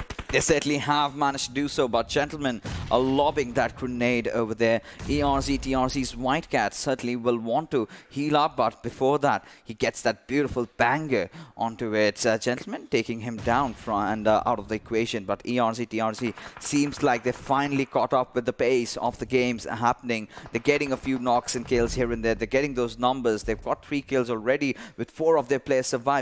But look at Yashiro going in for the first aid battle, and he's way too far. Still has those 2 first aids though, but not really working out the way he would have really thought. Indeed, yeah, it seems like he will be eliminated in the 6th position. But now taking a look at the entire situation over here, seems like Log 1 Chico is in a massive world of trouble, as Blood Legion are just loading their mags and finally going to be finding the knock onto them. Now just take a look at the mayhem that ERZxTRZ is causing as well. Now certainly seems like this time ERZxTRZ has had enough, and they have woken up. The Beast has woken up as well. But now taking a look at the Blood Legion, how are they going to be playing this situation out, as they know ERZxTRZ are also popping off at this point in time. Taking a look at Salu as well. INES, the last man standing for them, and I don't really feel like he's going to be making it inside the circle, and of course he is going to get eliminated outside as well. As we take a look, Salu falls down, and that's going to be the elimination coming in for INERTIA Esports as well. And now taking a look at Gyro, he does know that ERZxTRZ is right in front of them, so he does not really want to give any kind of info to them. So he's just going to be proning and going to be crawling right onto them. Yeah, he certainly will be, and Fuad not really being in that position that he would want to be, but sick fly, just playing around with him. Now, considering the fact that the zone has shifted into the favor of Blood Legion, I do not think that they want to leave any stones unturned. And this might just be that comeback game that they were looking for, as Dominic will get those final frags, and it's Mamba who lobs that grenade in and gets that kill onto the players of Log1. But now he's got his eyes set on the players of SLX Ironic. Now ERZxTRZ have surrounded the compound as to where SLX Ironic are. Those two players, they need to go in for that first aid heal battle. But now it's the duel that we are waiting for. Blood Legion versus ERZxTRZ. Indeed, yeah, this is going to be interesting to see which team is going to be coming out on top. And I already know Blood Legion are going to be taking the chicken dinner in their hands, just the way they're playing. And now ERZxTRZ, it's all down to Atomic. How long is this man going to be holding them off? It's going to be interesting to see now. It's all down to Atomic as well. And Atomic just barely surviving, proning down on the situation. Gyro still thinks that there is someone inside the house. And Atomic has been spotted, and Blood Legion coming out on top as well. Oh my goodness. Another ruthless murder by the boys from Blood Legion. And another beautiful chicken dinner coming in. Just as we were talking about them kind of lacking on those chickens, they get one more to their belt. And again with 11 kills, and nobody is now in even close vicinity to where they are on the points table in the overall standings. They're in the top spot, and this 26 points is even gonna rocket them up further. So now they've reached heights where it's going to be really difficult. I mean, if they mess up on like 3-4 games, maybe someone might just close in. But by the looks of it, by the way they're playing, by how confident they are in their approach, I don't think that's happening this time around. But let's take a look at the MVP of this game, and that had to be Dominic. Indeed, one thing I really want to point out over here, Blood Legion from Bangladesh region and Carnage from Nepal region are one of the most consistent teams that I've ever spotted in my entire life. And now, showing this kind of performance over here is just an absolute fascinating thing to witness. But now, taking a look at Dominic Bot's kills over here, it seems like he's just going to be getting 6 kills with only 390 damage. Yeah, definitely lacking in those damage stats as well. It seems like the kills were just flowing in an easy mode on this man. Yeah, absolutely. I mean, the way Dominic has been playing, right from the very start. Every single player, be it Ryan, be it Leo, be it Gyro, be it Dominic, everyone knows their role in the squad. And when it comes down to adapting, because not every day Dominic will shine, not every day Gyro will shine, that's where Ryan and Leo come in. Indeed, Ryan does even find himself in those top kill leaderboard category. But now we'll take a look at the top players of this particular map. And there you have Gyro and Dominic with the domination yet again. But what I really like is that ERZxTRZ are finally finding their pace in. Indeed, ERZxTRZ are finally doing it as well. But now, ERZxTRZ did manage to secure that second position as well. But I don't really feel like they were on that kill-heavy side, though. I mean, yeah, they have secured those 12 positioning points going in for their side. But yeah, I don't really feel like they have managed to secure that many kills coming up for them. I do really feel like they only managed to secure like 4 or 5 kills for the entire squad over there. But yeah, overall, I don't really feel like that's going to be a massive lead going up for them. So yeah, I do feel like they might be in that top 8 situation, ERZxTRZ. I mean, this is really big for them, considering how they've been playing in the past 2 days, right? Anything in the top 3 is very much acceptable, even for me. I mean, this is a team that we've known that has got that potential. We're certainly lacking off. Finally, this is slowly and surely they are, increasing their numbers, increasing their points. This is going to help them now. This is the third day. That is where they, have to start increasing those points. But now let's take a look at the match summary and see, Dominic, of course, having the highest kills, Magneto with the highest damage. Not a really heavy damage affair, because the circle was just like that, as teams kind of had their kills kind of distributed amongst everyone. Exactly. This is what I'm saying since the first day. Like, Sanhok isn't really a map where you get to see one player just absolutely pop off, because the kills are just evenly distributed between each and every single squad mates that you have. And overall, you were talking about, it's going to be helping ERZxTRZ a lot to get this second position going in. Of course, their name will be, I feel like, on the top 8 position coming in as well, as we are going to be seeing their name as well. But now, how are they going to be playing in the upcoming maps? That's going to be the deciding factor for them to actually freezing their spot in that top 8 position. Yeah, I mean, we're talking about all their players, all these players, all their position. Let's take a look at the match ranking and see for ourselves. Blood Legion again, 26 points, like we've already seen. But these 18 points, you know, 18, 15, that's certainly going to help ERZxTRZ right now. But again, Log1 Esports. I mean, it still continues. Their zone prediction being 100% accurate. Every single time they make it inside the circle, the zone favors them. I just don't understand what kind of eyes these guys have, and just I really want to meet their IGL. How does he actually manage to decide where the zone is going to be going? Because that man has some futuristic brain if he is actually just panning out the zones like that. And they certainly seem like they have cracked the codes of how the zone works. Yeah, I mean, every single time, you know, if they survive and they've managed to, you know, figure out where the zone ends, and it's right on them. You know, it's not the game of the PUBG Mobile really trying to build up the zones. It's rather feeling like the players of Log1 who are controlling the circles. So with the way they are, you know, rotating. It was, however, it did come down, you know, to the gunfight potential. That is where they were clearly overplayed the players of Blood Legion. Yeah, they certainly did lack in those gunfire coming in as well. But now take a look at Max over here. What is going on with Max as well? We did see even Wolves standing up, but certainly Wolves also went down in early off as well. Now Max and Wolves do need to step up their gameplay. We did see ERZxTRZ getting outside from that, you know, bottom lines over there. Now when are these teams going to be stepping their gameplay up? That's going to be interesting to see, because that, of course, when you're going to be stuck in those bottom lines, it's going to be harder for you to move up as the days passes by, because the squads that are above you, or the teams that are above you, certainly are going to be racking up points as well. And if you're just going to be in those bottom lines all the time, you are certainly going to be lacking in a lot of points to actually contest those squads that are above you. Yeah, of course. And now, ladies and gentlemen, we'll take a look at the OVO moments of the day. And there you go. As things started, it was a good start for the players of Exentric, of course, getting that frag. But this team has been kind of off today, considering how they've been playing. So now, if you talk about Max, if you talk about teams like Wolves, now this is where we reach the halfway mark for our regional finals. 10 games done, 10 more games remaining. And you need to buckle up.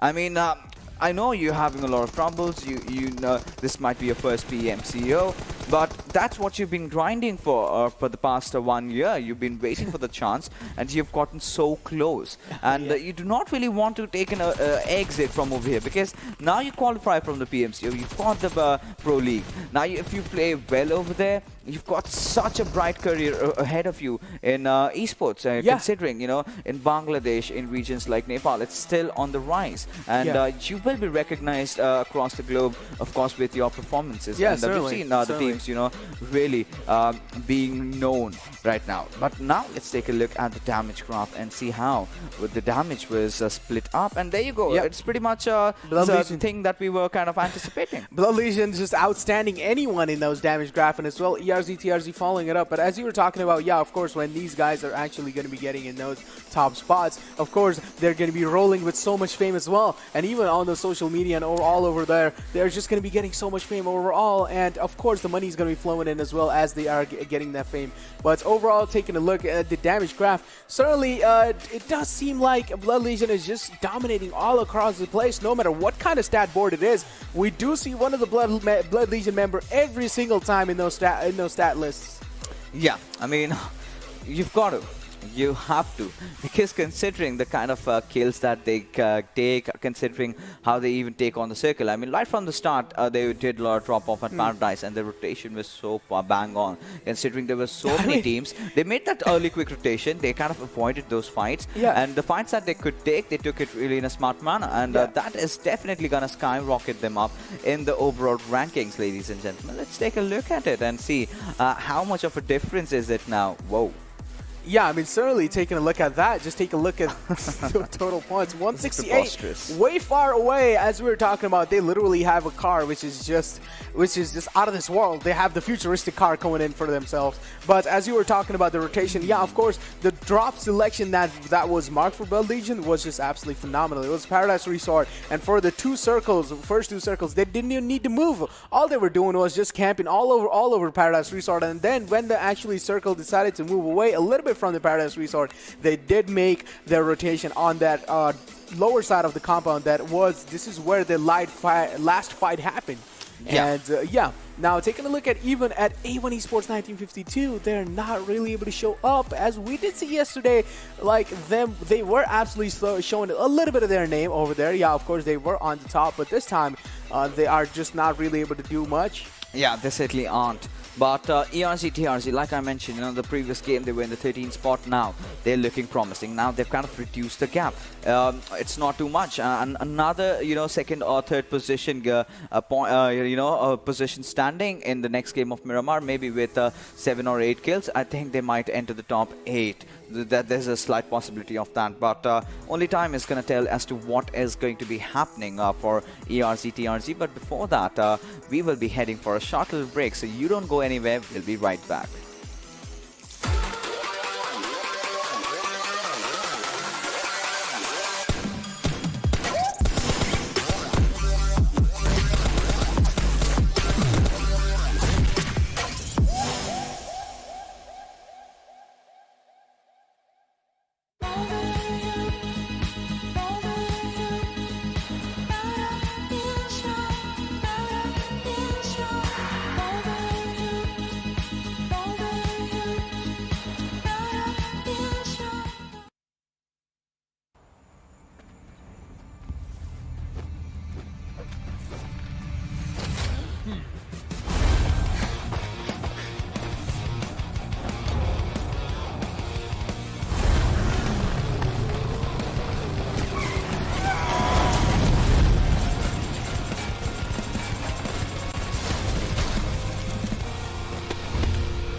Welcome back, ladies and gentlemen, to day number 3 of the regional finals of the PUBG Mobile Club Open Spring Split 2021. The Bangladesh region, of course, sponsored to you by Oppo Reno 5.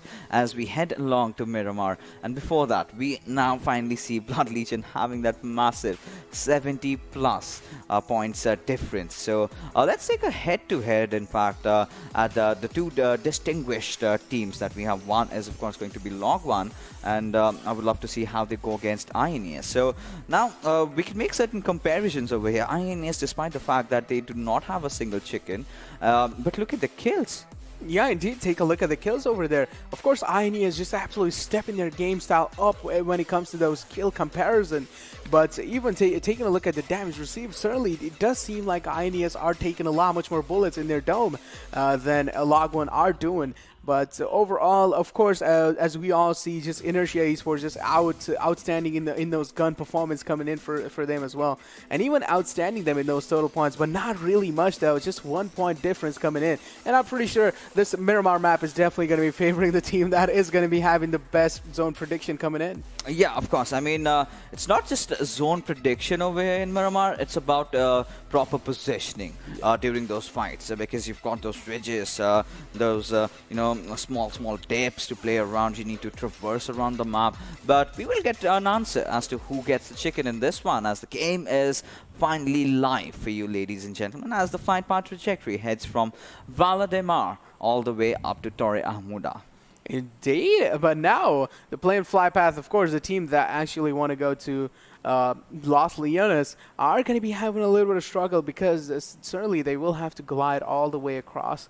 But now, of course, ERZxTRZ is also going to be one of the far distance glide also coming in for them. But certainly seems like it's going to be SLX Ironic Sick Fly dropping out in the first time over here. And it does seem like they are going for the complete bottom side of the map. I don't really know what kind of strategy are they trying to pull out their sleeves this time, but it's going to be interesting to see SLX Ironic even stepping out their gameplay this time and even just, try to secure those chicken dinner as well, because we haven't really seen them secure any kind of chicken dinner since a long time. But overall, it seems like ERZxTRZ are going to be going to Chumacero this time, and even taking a look at A1 1952, they do seem like they are going towards the San Martin area. So it's going to be overall really interesting to see how these guys are going to be panning the situation out in their favor, because it does seem like there are so many teams just scattered across in those middle of the map situations coming in. And to be honest, I do feel like there might be some early frags or early fights happening. Yeah, I mean, a lot of early fights might just happen because... Take a look at that. Yeah, so many teams on towards that western side and heading towards the northern areas. But there you go, A1 1952. Again, to a very promising position, and so are the players of Blood Legion. Now, we're going to see as to Long One. They, I believe, might be heading towards El Azahar. And once they do that, and if we get an ERZxTRZ circle, that's really going to blow my mind. But INES is going to be a tough time for them, considering the fact that they're still sitting on that second position, finally kind of figuring their groove in on to the points table. But now we still see so many teams, still taking their plunge, still parachuting around. And the Long One, of course, I think traveling the distance over here. Indeed, yeah. And to be honest, if I want to make the zone prediction, the next circle was definitely going to be somewhere around Junkyard, because we have seen that kind of circle in the past, and we do know what kind of mayhem does get caused when the circle is on that side.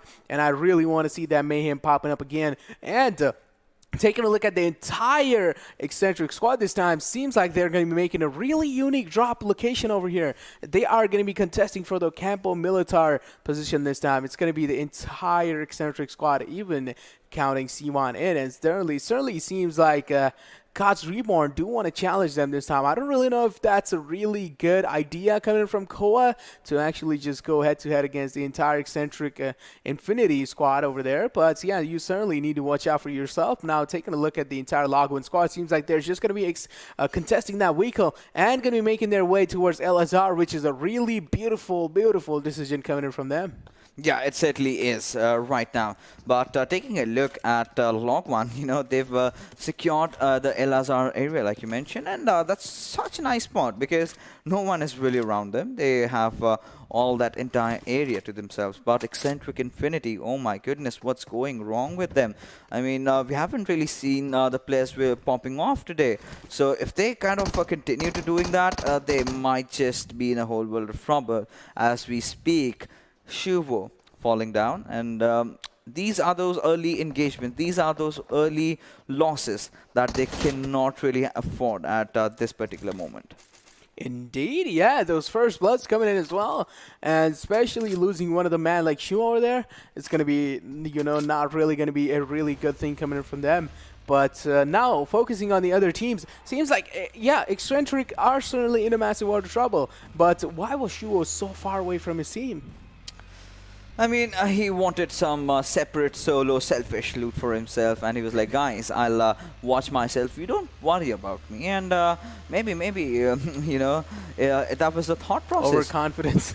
I think it was more about the fact that the desired drop location that they had was way too far, because I can see those players still trying to traverse around the map.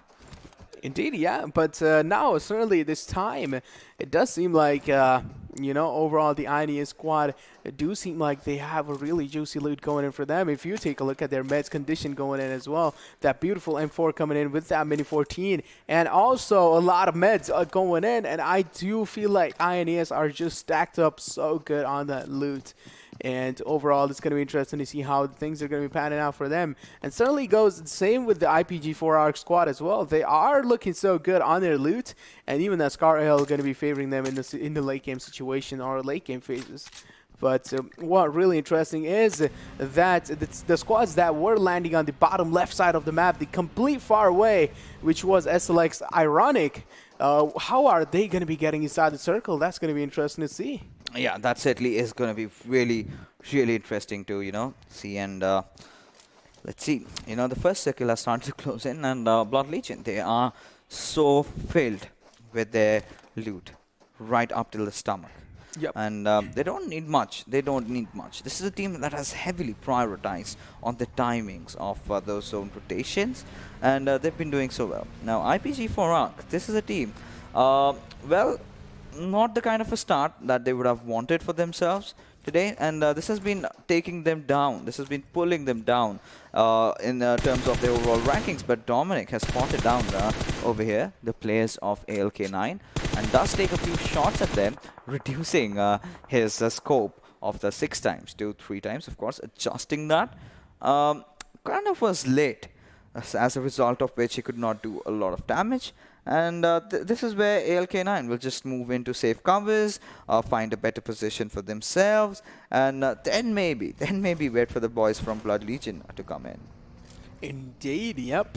Now, Leo, of course, one of the members from Blood Legion, is stepping up so much, especially carrying on the support role, and as well managing to get and secure that much damage and plus that much frags is just an absolute beauty in itself. And taking a look at Leo's gameplay as well, he does seem like he is playing in those backlines, trying to provide as much as cover for the team, especially prioritizing and trying to give as much as importance to the fraggers. As we take a look, one shot has been compromised, and in the open ground has been caught off guard from Tesla. Now, how did that happen from one shot over there? He was just running in the middle field out of nowhere. What was he doing? I mean, this was not acceptable. This is not acceptable at all, because you're so much out in the open. You've exposed your entire body to your opponent, and you can't really expect them to treat you, in happy arms, right? So, of course, being punished for that very silly mistake. But now, not shade. We know this lad is capable of so much more. Yesterday, we did see that in Erangel, how well he played. So, he's one of the players definitely we will have to watch out for. But ALxK9, in those group stages, this team was really consistent in terms of getting those positions. But somewhere down the line, coming down to the regional finals, they kind of lost their flow. As a result of which, they are pretty down over here in terms of overall standings as they look to redeem themselves today. Indeed, yep. The redemption would definitely be one of the main keys going inside this game as well. But now, taking a look at the entire ALxK9 squad, certainly they did seem like they were struggling today this entire time, because they're not really having the game of their life this time, because they are certainly really lacking in those positioning points going in for them. Of course, positioning yourself inside the late games and even managing to secure the high ground is just going to be racking up so many kills for you and even your squad mates. So that's definitely going to be one of the majoring factors inside coming in for a massive success for your team, and certainly seems like ALxK9 are not really able to do that. And certainly AGT9 were one of the teams in the Erangel map, were dominating the entire circle, but then certainly they did fall apart and weren't really able to secure that. But now taking a look at the airdrop, it's going to be the MK14, the absolute destruction of a weapon. It seems like it's going to be IPG4 ARC members going to be trying to contest that drop, and even has a suppressor with it. Just the right thing that you would expect from that airdrop. Especially the map is Miramar. It's going to be so much destruction coming in. All you need is a 6 times right now, or maybe 8 times, whatever you prefer. But this weapon, we've seen a lot of players also use it in those close range scenarios. It has that insane firing rate And once you start, hitting the shots, your opponents kind of get deafened. They don't really hear the rest of the bullets. But yeah, jokes apart, now IPG4R, they've got a solid airdrop for themselves. But how are they going to utilize that in terms of their rotation, in terms of the fights they're taking? They need that in those close counter engages. But I wouldn't be really surprised that if they use it as a DMR. Indeed. I mean, to be honest, in those early game phases till those late game phases, I really feel like you should be using the MK14 as a DMR. And then when it's like in those close quarter fights, in those late game situations, you can just use it as an auto gun and just actually mow anyone down with only 4 bullet shots onto their body and just going to be taking them down completely.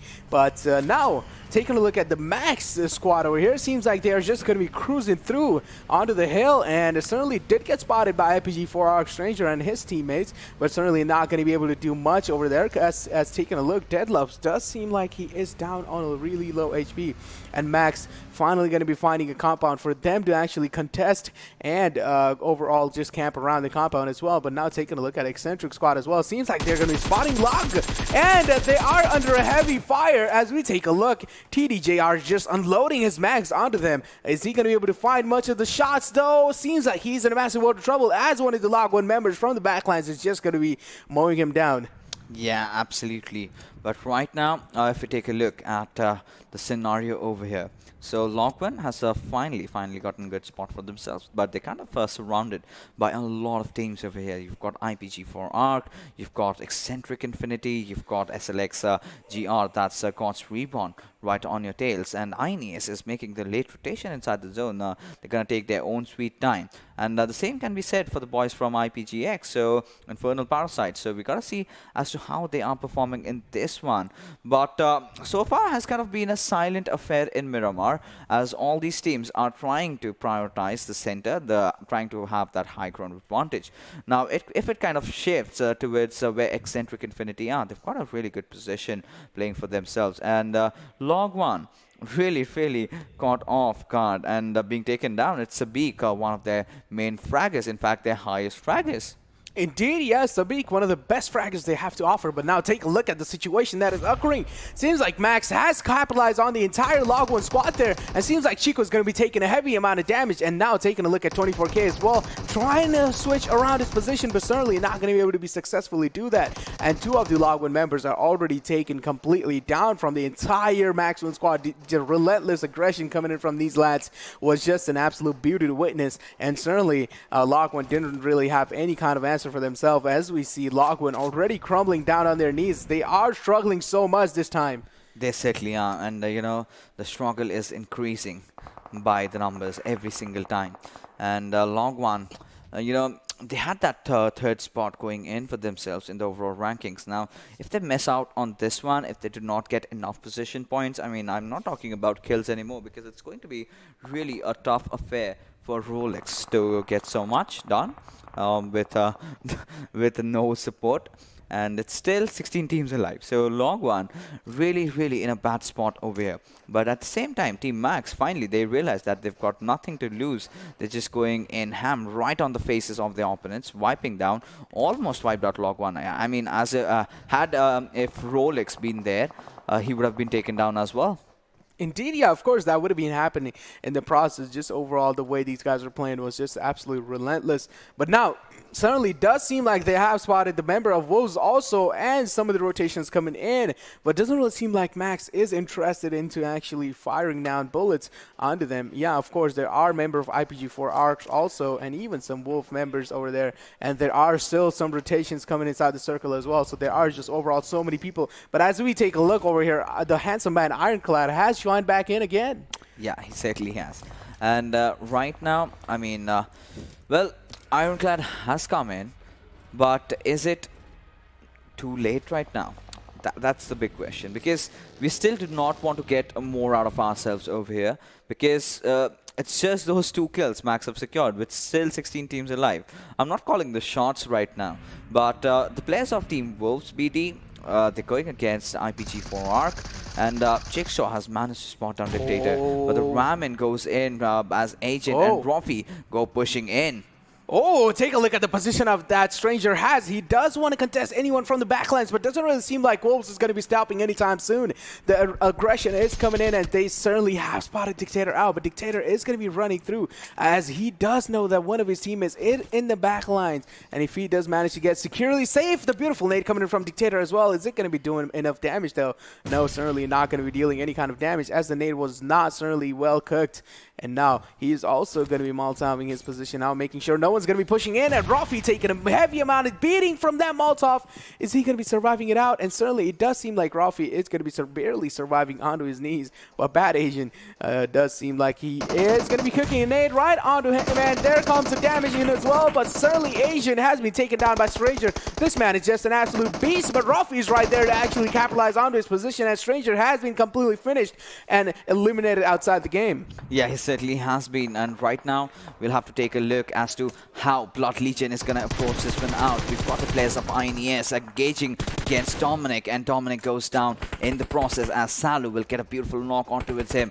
This is again revenge in paradise for these players, because they've gone against each other in the past and the scores have been equalized. Now they are looking to raise the numbers for them, but you still can't say anything, because Dominic is going to get that revive on. Gyro is in that shroud of smoke as Clutch has started closing in onto him. Gyro going in, waiting. In fact, would want to cook a few grenades here and there.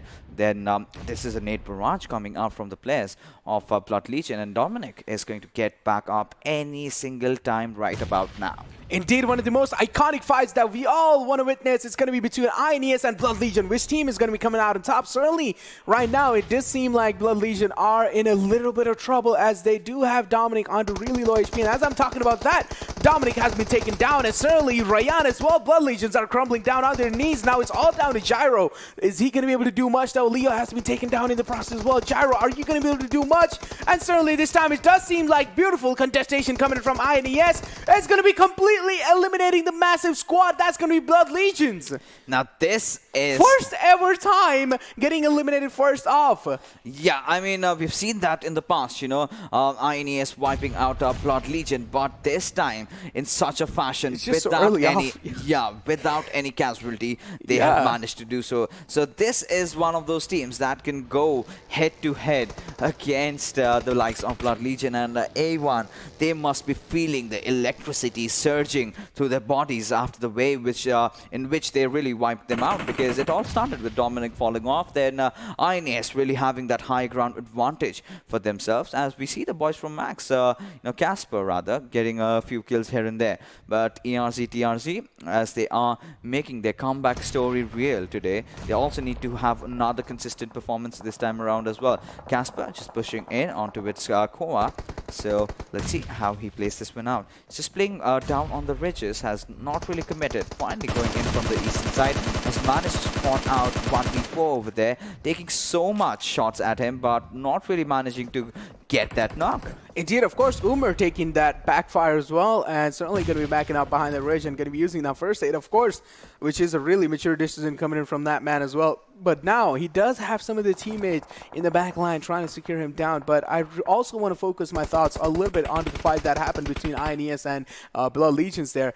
Just the way overall INES played that out. Also, they sent two of their members in those back lines trying to flank out Dominic and even Leo, and actually did work out. And those two managed to even take out Ryan, Leo, and Dominic as well. But now, holding on to my words for a second, taking a look at the fight that is occurring in front of us, it's going to be between Max and even God's Reborn. Which team is going to be coming out on top? It's going to be interesting to see, as the utilities are being used in the process. So many utilities are getting burnt, and now certainly seems like Max are going to be in a little bit of trouble, as Ironclad has been completely taken out as well. Now they are certainly losing on one of their main members over there. Ironclad is missing. So now how are Max going to be capitalizing onto the entire position or entire situation that is building up right in front of them? And certainly it does seem like God's Reborn do not want to completely challenge this fight this time. They do not want to completely aggress it, but as I'm talking about, Casper has went down. Beautiful capitalization coming in from these guys as well. And now Umar does seem like he want to play in those backlines as well, but Umar going to be taking a heavy amount of damage, and even King also in the same process. Umar barely surviving, but not for long.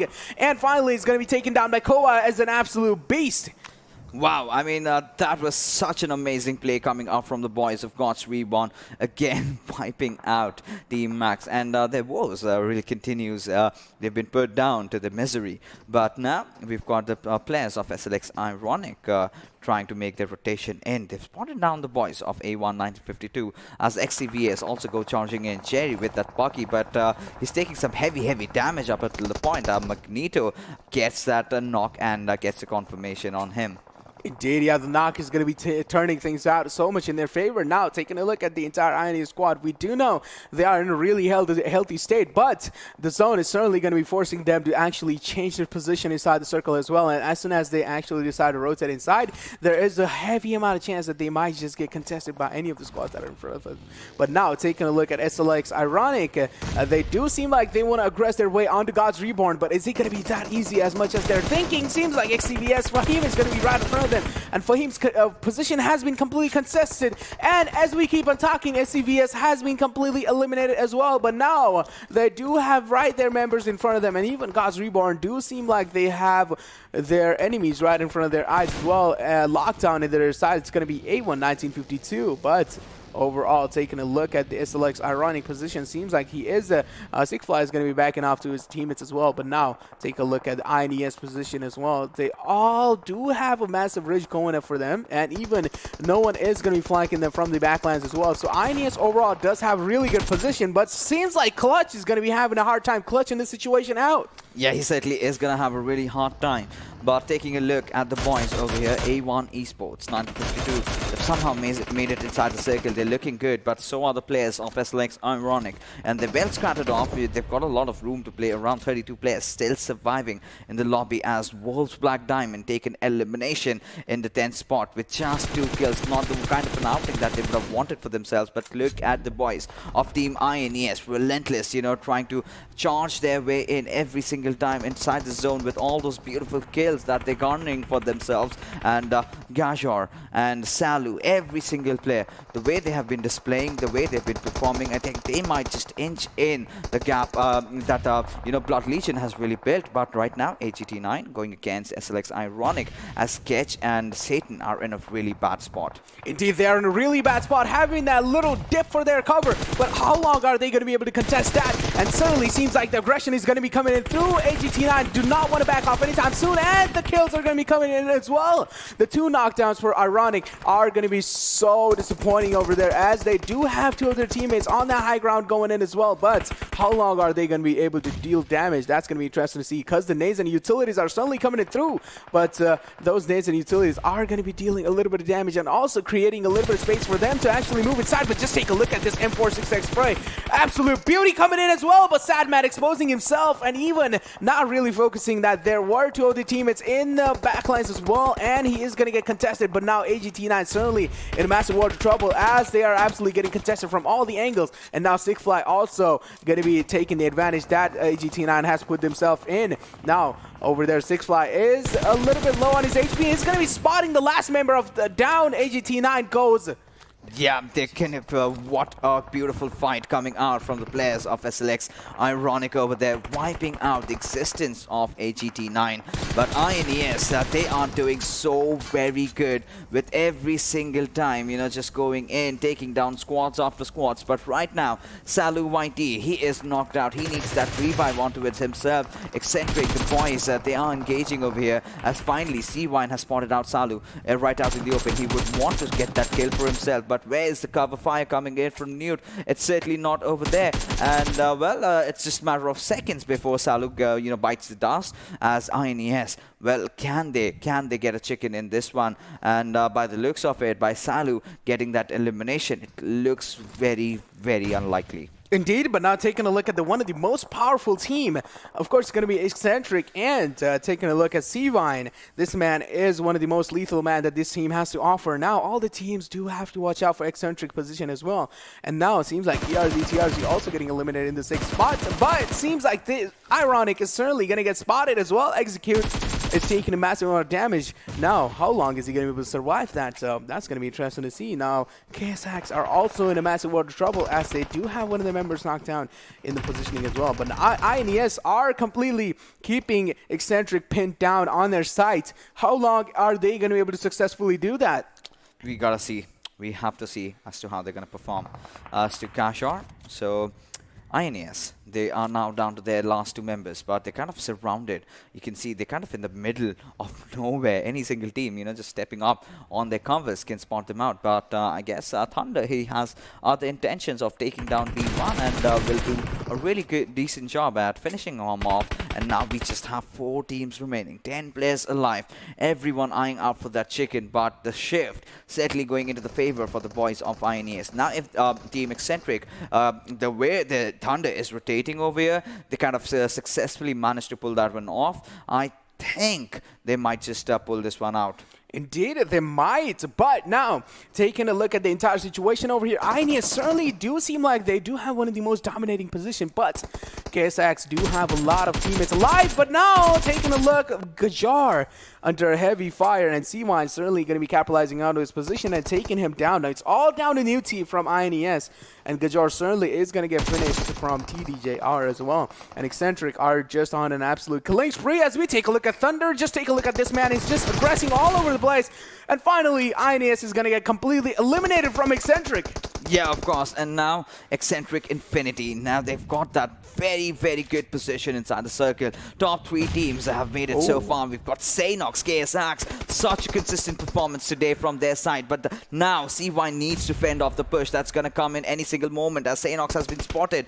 But CY taking his own time backing him off as the revival onto its Thunder is online. But look at the boys from KSX. All 3 of them pushing from one angle and the 4th one pushing from another as the Torch will get that knock onto its Sakil as the revival is already there onto its Thunder. Indeed, Thunder is doing so much in this fight going on as well, but now it does seem like Exentric are on a really world of advantages going in for here because KSX are certainly crumbling down out of the knees. Taking a look at Esan's position as well. He is in the back lines, but certainly Sanhok is also going to be doing the same. He doesn't really want to actually challenge the fight instantly, but seems like this time he wants to take that flank angle and going to be separating out from his team. Now just take a look at Sakil over here as well. He needs to pop that first hit in, and certainly he's going to be doing the same thing as I'm talking about that. Now Exentric and KSX are in a really unique and equal situation over here. Yeah, KSX does have that rich going in for them, but the circle is certainly favoring Exentric squad over there, and KSX will get forced as the circle keeps on moving and the zone keeps on shrinking. Now it's going to be interesting to see how they're going to be playing the situation out. Yeah, of course, it's going to be interesting to see,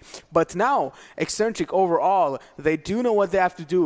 They are just going to be waiting it out. They certainly are, but you know, this was the time where KSX could have really capitalized. You know, Esan could have done a lot trying to take that flank angle early on and made that push and applied that extra heavy pressure onto the boys of Exentric. But now they're just gonna play it out. They're just gonna play the zone out over here by the looks of it, because neither of the teams really wants to commit over here, considering how the circle has fared off. Everyone has their riches that on which they can just play around. Of course, KSX having the numbers, this extra one man, that might really be the changing fact. That might be really instrumental in their victory over here, but they need a few grants to work out. By the looks of it, I think they're out of utilities. So they're gonna just go right head in. Indeed, but going all in raw, it's going to be interesting to see how they're going to be trying to position themselves, especially, yeah, of course, they might be having the high ground advantage coming in, but especially in situations like this when the zone is not favoring your team, you are certainly in a world of trouble, as KSX are certainly doing the same thing, going to be just proning down right in the middle of the field and just going to be crawling slowly and slowly as we see TDPR going to be spotting him down, but Sakil is just way far up, and we are taking Sakil just absolutely dominating the entire Exentric squad, and now it's all down to Thunder. The Thunder going to be finally crumbling down as well, and the chicken dinner has been secured by KSX. Yes, finally. And this was a much needed respite chicken dinner that Team KSX needed, and whoa! Massive number. Take a look at the damage, 1,712 and even 28 points and 13 kills. It's fine. Third position, just for one game. They are placed third in the overall rankings just from one game. Yep. That's the take. This is how we know like how much gap is between those top 8 teams. You get a chicken, you're in top 3. You get another chicken, you're in top 3. So that's the storyline that we are having, ladies and gentlemen, for you guys. But now let's take a look at the MVP, which was that one individual player that Sanhok, of course. But yeah, one thing I really want to spot out over here is that Blood Legions did give a little bit of room for the other teams to actually tackle them down in those overall leaderboards, because they were the first squad that went down in the entire Miramar map there. But is any of the team going to be able to tackle them down? Because I still do feel it seemed like those teams from those top 2 positions weren't really able to do much. Of course, now KSX have moved on to 3rd spot as we saw, and KSX is definitely going to be stealing that 3rd spot from the other team. We're going to see a lot of switcheroos around, because now Exentric have also made their comeback in. So I've got to see how INES have positioned themselves, considering the fact that now KSX has taken the 3rd spot. And I have been beating around the bush for quite some time. I've been so critical about KSX having that potential, but certainly not finding their rhythm. And this game was so neat, so smartly executed. But let's take a look at the top players of this particular match that we had in Miramar, and it was Sanhok, Thunder, C-Wine, and Miraz are pretty much those common names that you would expect of yourself. Exentric had the 4th player. That could have been more of an even warfare, but yeah, it is a battle royale. You cannot really expect to fight under even circumstances. Indeed, of course, yeah, you cannot be expecting, because of course sometimes you might be outnumbered by the men, or sometimes you might just be unlucky with the zone, as we were talking about before. But of course, C-Wine is just always on those leaderboards all the time when Exentric is performing really good. And this is what tells us whenever Exentric is actually performing really good, it's because of C-Wine. Yeah, and he's always been there for his squad and through the thick and thins of it. But now let's take a look at the match summary and get an idea as to how the numbers game worked out. And so KSX finally, throughout the day they've been consistent, and they finally managed to break in, get that chicken for themselves. So Sanhok is everywhere. Yeah, Sanhok is everywhere. He's that good. But apart from that, how does this change things in the overall standings, in the storyline that is being built up? Of course, the first position being held on. Of course, the first position being held on by the boys from Blood Legion. Then you've got, I believe, INES, and KSX is on the 3rd spot. But where does that put Exentric Infinity in? Exentric Infinity, and of course I do feel like they might be in the top 8 situation somewhere, because I do feel like this was one of the games where Exentric did pop up in those kill favor side. But certainly in those positioning, it was a little questionable going in. Yeah, but now let's get some answers. Let's get some puzzles. Being fixed up. Let's take a look at the match ranking over here, as KSX managed to get that 28 points chicken, and INERTIA Esports not far behind, 16 points for these lads as well. ERZxTRZ making a beautiful comeback, and ERZxTRZ, not really the performance that I would have expected, but 6 points is still not too shabby. But and ERZxTRZ, apart from them, Blood Legion, Blood Legion, of course, getting eliminated first off. That we definitely did not expect Blood Legion to actually bite the dust so early on in this time. But yeah, overall, we are seeing some new squads actually top up this time. And of course, KSX is going to be stepping their gameplay up. And then Exentric also taking the 2nd place. But one thing I really was expecting that Exentric to actually win that previous map. But now, taking a look at the next page, I really want to see how these bottom teams were doing in that previous match there. Of course, Max was one of the teams that was showing the early aggression on the Log1 players there. And Log1 certainly, I do feel like behind the success of Max, Log1 has a massive hand there, because they were the one who actually lost 2 of their players to Max, and then certainly 1 kill just came in out of nowhere for Max as well. Yeah, but the stars are kind of falling down for A1 1952. They're certainly not finding their groove inside all these games, and it's been a long time. But as we move along to our Oppo moments of the day, let's carry on forward the conversation, and we'll get us a more clearer picture, because now Log1 kind of messed up on this one. Even Blood Legion kind of messed up on this one. I was really questionable. Like, I don't really know what One Shot was doing. we don't really know what One Shot was doing. This is exactly what I was talking about when the encounter went between Max and even Lachlan. But now over here was also a little bit questionable move coming in from Agent Wolves.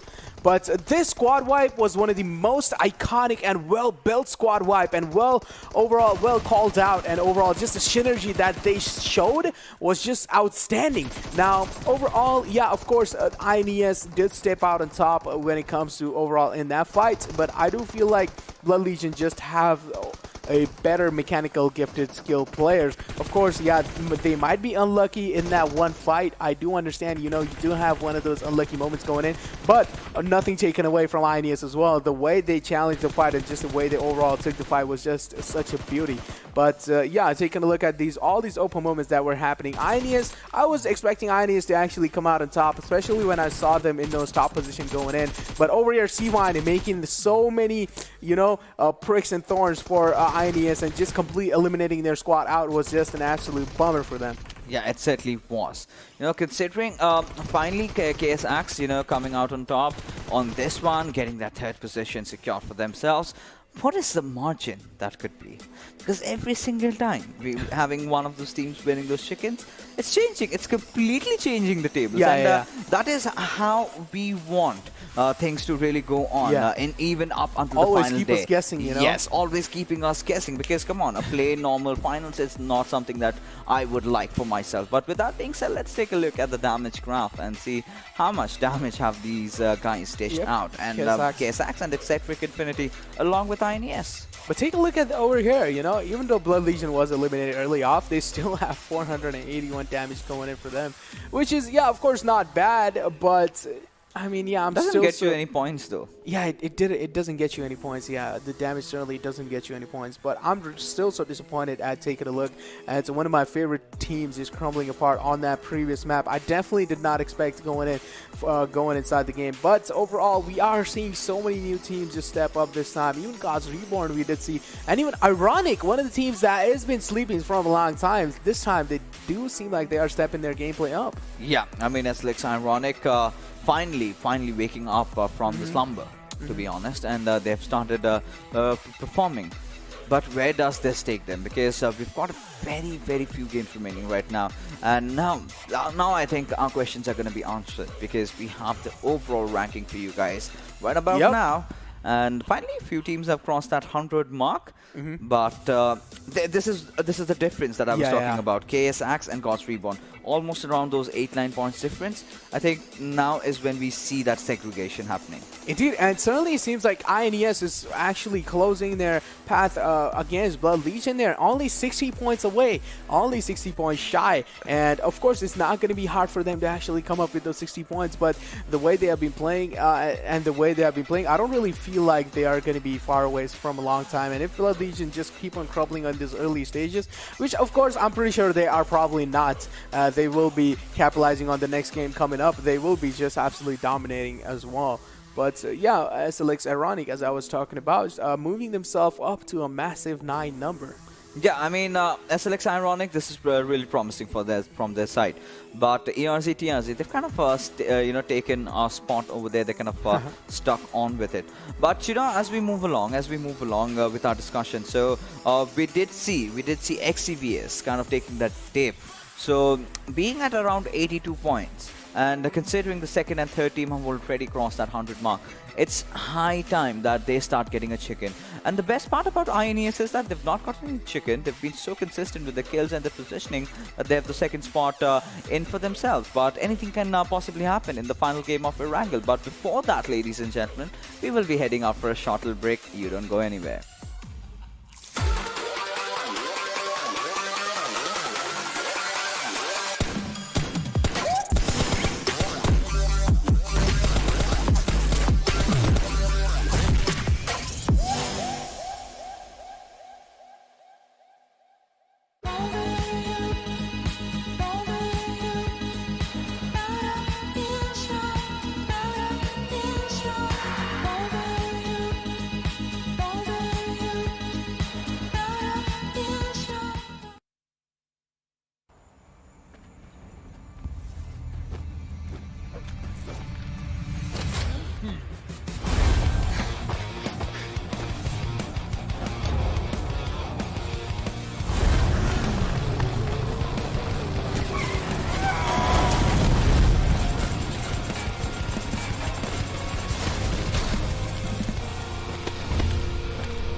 Welcome back, ladies and gentlemen. You are watching day number 3 of the regional finals of the PUBG Mobile Club Open Spring Split 2021.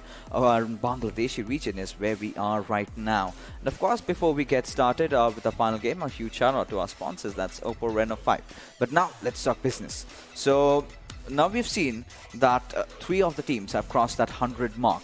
And few of the teams are not really far behind. So, if you have to pick one of the teams, which one would it be in this last match? In this last game, I really want to go for a team that is,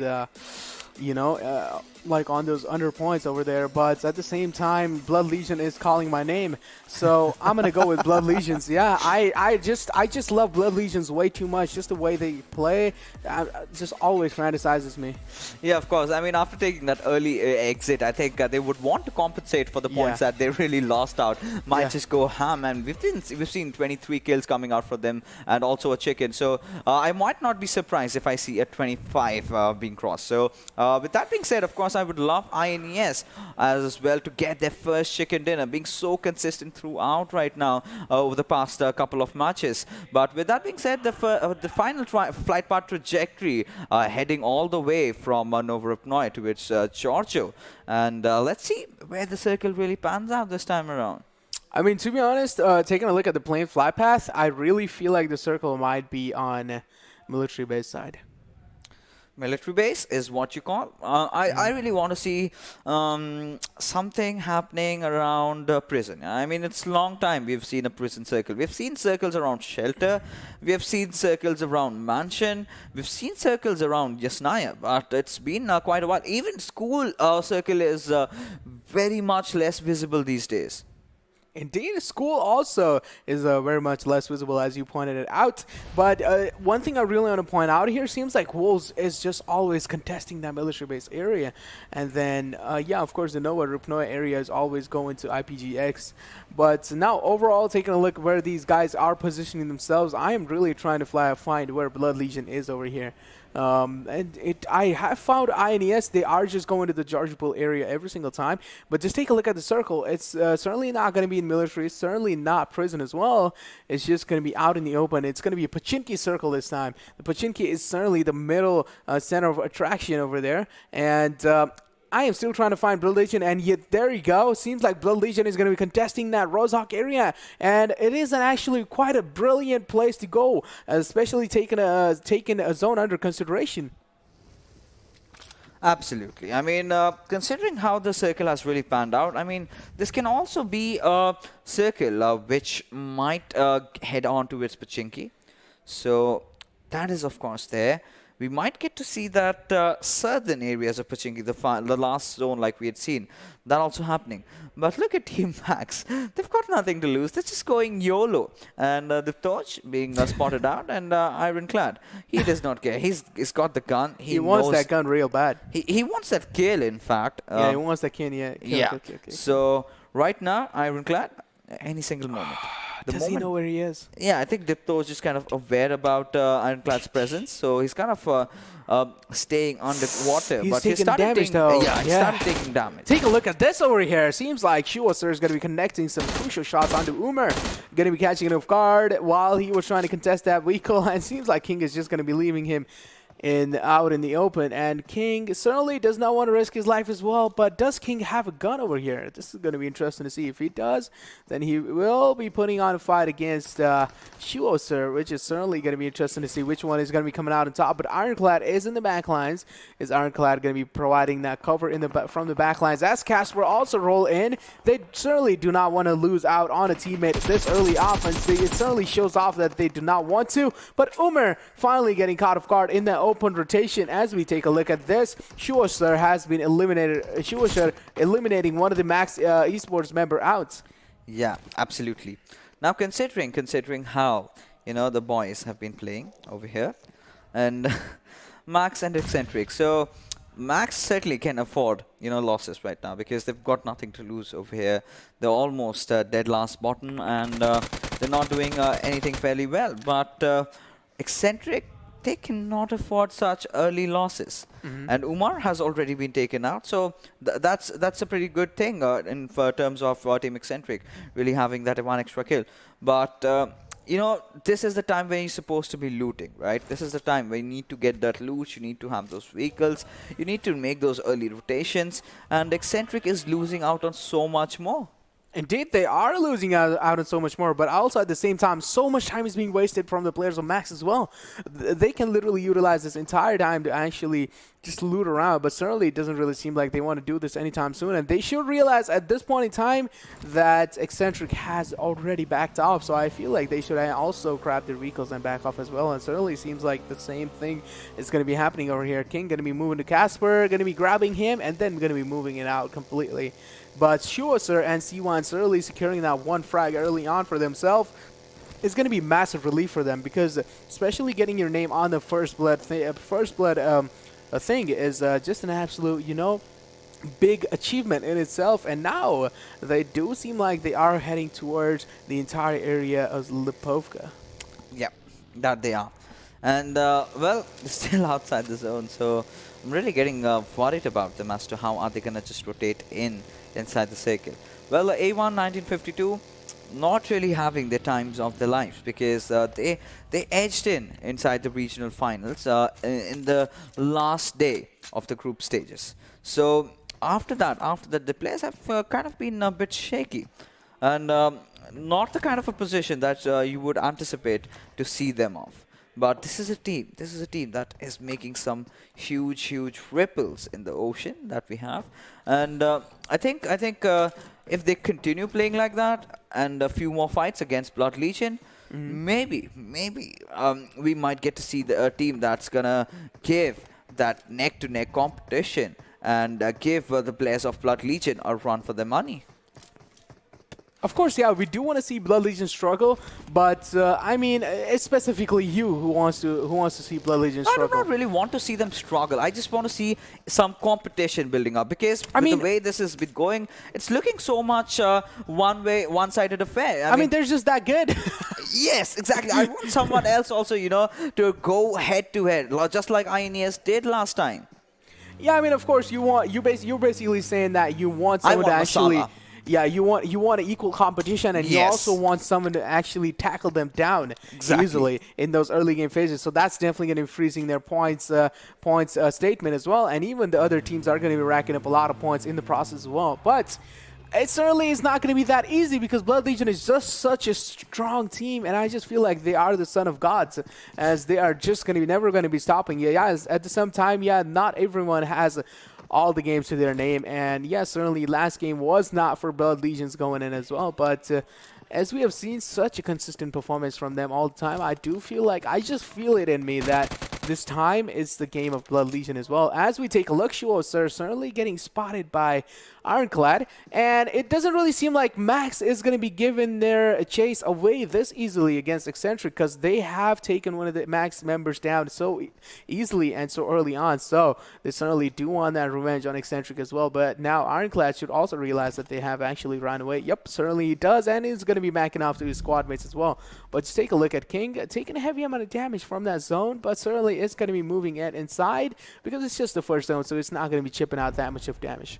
You know, to be honest, the last game of Miramar, the way INES just wiped out Blood Legion's existence, that was a fair 4v5 fight that they took. So I think INES has got what it takes to, you know, give them the competition, give them that extra bit of a foothold that you need to watch your tails. I mean, the moment you start being shaky, that's the moment you won't see us coming, and we might get the first spot. Because I want that storyline being built up. I want the winners of you know, the regional finals being decided in the very last game.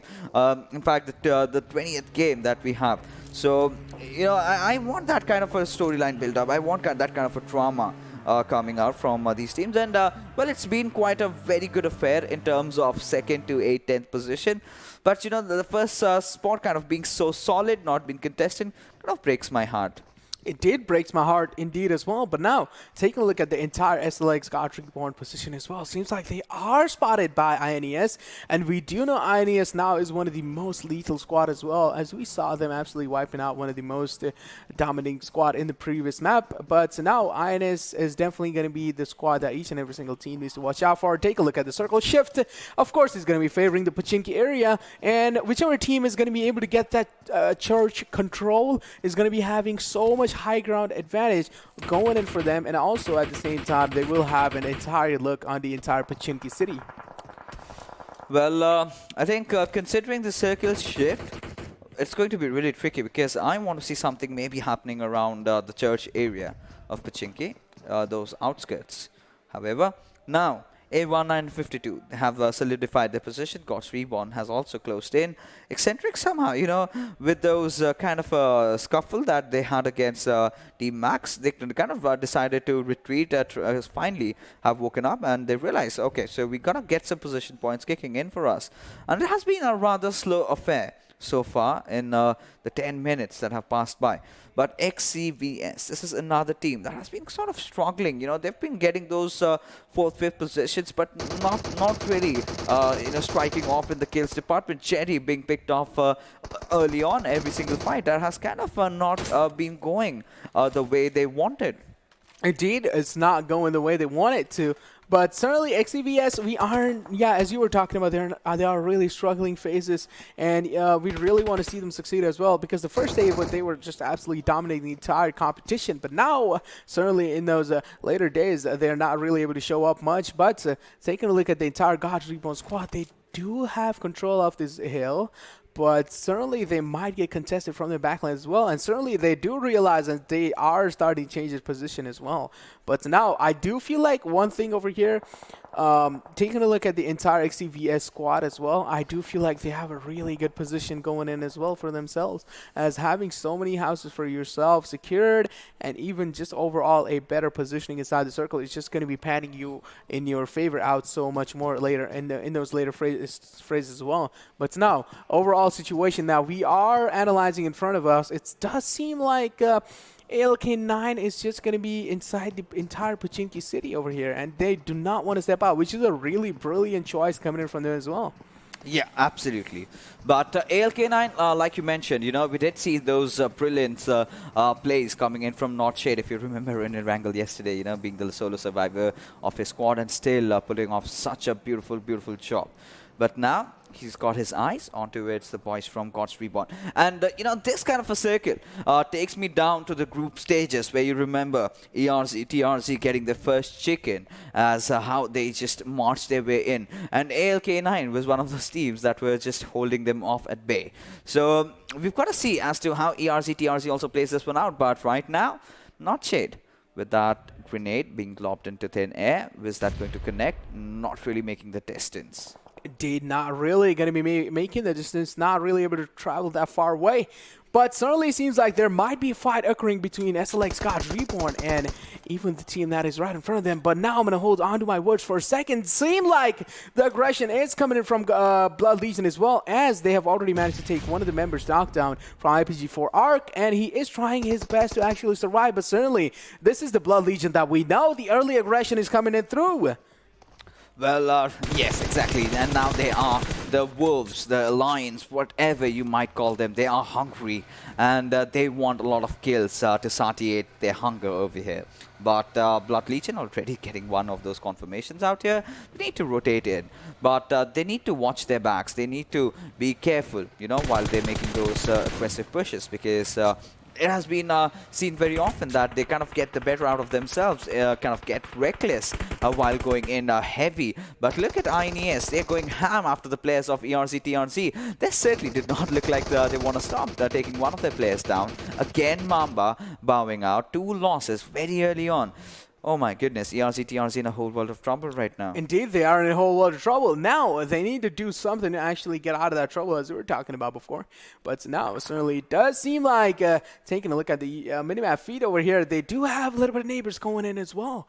But are they going to be able to contest onto them for long, though? ERZxTRZ making a rotation. It's going to be Atomic and his teammate all by himself. It's going to be Radar and Atomic trying to make this rotation from those early rotations in.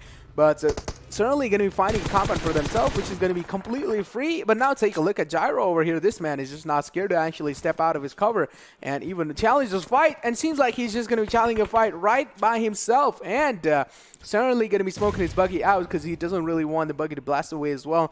Just to make those crucial early rotation in sometimes. And those last moment rotation definitely do help your team out so much. But now it's just an absolute barrage of nades coming in from even AGT9 and even XP Blood Legion. And certainly Blood Legion does realize that it's no point in taking this fight and they're just going to be backing off. But now taking a look at the fight that is occurring in front of us. Sick Fly not really having the time of their life, and beautiful nade coming in as well. Going to be knocking another member of ALxIR. Wow, I mean, Blood Legion, they certainly did not want to stop any moment soon. And going after players, you know, getting those 2 knocks. Oh, make that 3. And they don't care. They don't want the confirmations. They're like, guys, we know. No one touches them. They are our prey. And, well, Dominic finally getting that kill confirmed onto its caffeine. And, well, they look very, very angry at this moment. I mean, their body language speaks of that. You know, they reek of vengeance. They reek of blood right now. And 3 kills already for these players, and will also secure the 4th one after they get that confirmation. But Sketch, he just ran for his life.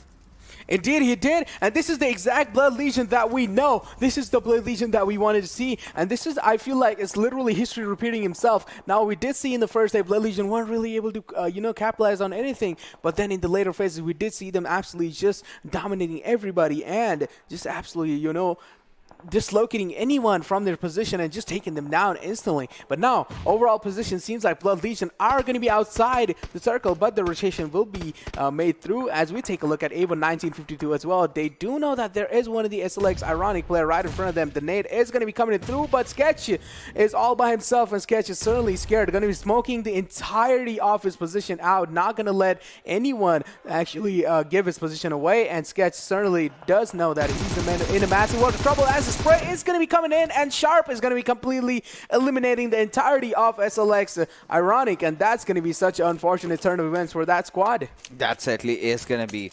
But right now, A1 Esports, 1952, finally managing to secure that 1 kill. And Team Max, well, the love story continues as they again engaging against the boys from Max and Casper, and his teammate not really having the best of HPs over there. And Ironclad also will bite the dust as Demon falls down to IPGX. So all these fights are starting to break off. You know, all these teams need to get inside the circle. So it's going to be really tricky as to how they figure to do that. But IPGX going on a kerfuffle with the players of XCvS. So Demon, he's somehow getting back towards his teammate Cherry, and Cherry should not be the one reviving. He should be the one defending, in fact, the push coming in on by the players of IPGX. Indeed, he should be the one to certainly be slaying. But now taking a look at the entire position that is occurring, seems like God's Reborn do have that cover going in for them. But as well, taking a look at AGT9 squad, they do seem like they are struggling a little bit because they do have one of the players going on in their backlines as well. They will have to watch their backlines, but certainly if you're getting contested by a squad like God's Reborn, you are certainly going to be so scared and really forgetting to watch your backlines there, as we see Max King in the backline as well. But certainly Max King is not going to be actually challenging the fight, because he does know if he does challenge the fight, of course he's going to be revealing his position in the process, and he might get contested by any of the squads that are in his backlines or even in his front lines. So Max King is trying his best to actually stay as passive as he can and not give his position away. But now take a look at AGT9. They are going to be repositioning themselves. And as we take a look at Jerry under a heavy fire, but certainly he's going to be ducking back in. And now he does have that rich cover a little bit going up for him. But ALxK9, complete squad is in front of him. 4v1 situation. Is Jerry going to be able to do much? That we will have to see. But right now, XCvS. So Jerry, He's got that def working out in his favor, and they've already lost out on Demon, so that's a loss. That's a bummer going in for them. As Leo, he has got his eyes onto its boys from Exentric, as Clutch as well, taking down Diptoch in the process while they were trying to rotate inside the circle. But now, Jerry, one good grenade can change a lot of things. But look at Leo. He's got Thunder pinned down for himself. And any single moment he can do that. And he's definitely shifted into that FPP mode, trying to get enough vision for himself. And Thunder in a whole world of trouble over there. Indeed, Thunder in a whole world of trouble. Now, he has smoked himself out, but also at the same time, that has given his position away. So nades are definitely going to be flowing in through. As we take a look at Leo taking so much damage in the process as well. Leo barely surviving. Now, XP Belgian Leo definitely has to wait out the situation. Also going to be smoking himself off in the criteria. But now, Leo also taking so much damage in the process, and certainly is going to be healing himself. Yep, the heals are going to be coming in. But how long is going to be Leo staying alive in a situation like this? Certainly he does have that little rock going in for the cover, but Thunder under heavy fire from the entire squad of Blood Legion. And Ryan, we all know how aggressive this man is and how, like, you know, precise this man's sprays are, and even especially having Gyro and Dominic on your side is just going to be making things way much more easier. As we take a look, XCVS losing out on one of their main fraggers, which is going to be Jerry. Yeah, of course, and now considering the fact that they have to get inside circle, it's going to be impossible for the players of XCVS to get that res back on. And they will have to make a run for their lives. But right now we've got the boys of Log1 going really ham on the players of IPG4 as they wipe their existence from the lobby. Indeed, unfortunate turn of events coming in for them, and Log1 of course going to be capitalizing onto the position. Now it's going to be interesting to see how ALxK9 is going to be pushing themselves. Now taking a look at God's Reborn squad over there, they do seem like they are in a massive world of trouble, and now Blood Legion are going to be making those rotation in as well. Just take a look at these men. Dominic of course getting knocked in the process as well, but Dominic certainly is not really going to be having a good time. And just take a look at God's Reborn, gentlemen, going down. Two players have already went down from God's Reborn. They are trying their best to actually smoke it out, but one of their teammates, actually the smoke hit to his teammate and the smoke actually went backwards. So yeah, one of the crucial utility usage has been in a waste. But now certainly taking a look at Koa over here as well, unloading his max onto Blood Legion, and certainly Blood Legions are losing on one of their main players, which is going to be Dominic as well.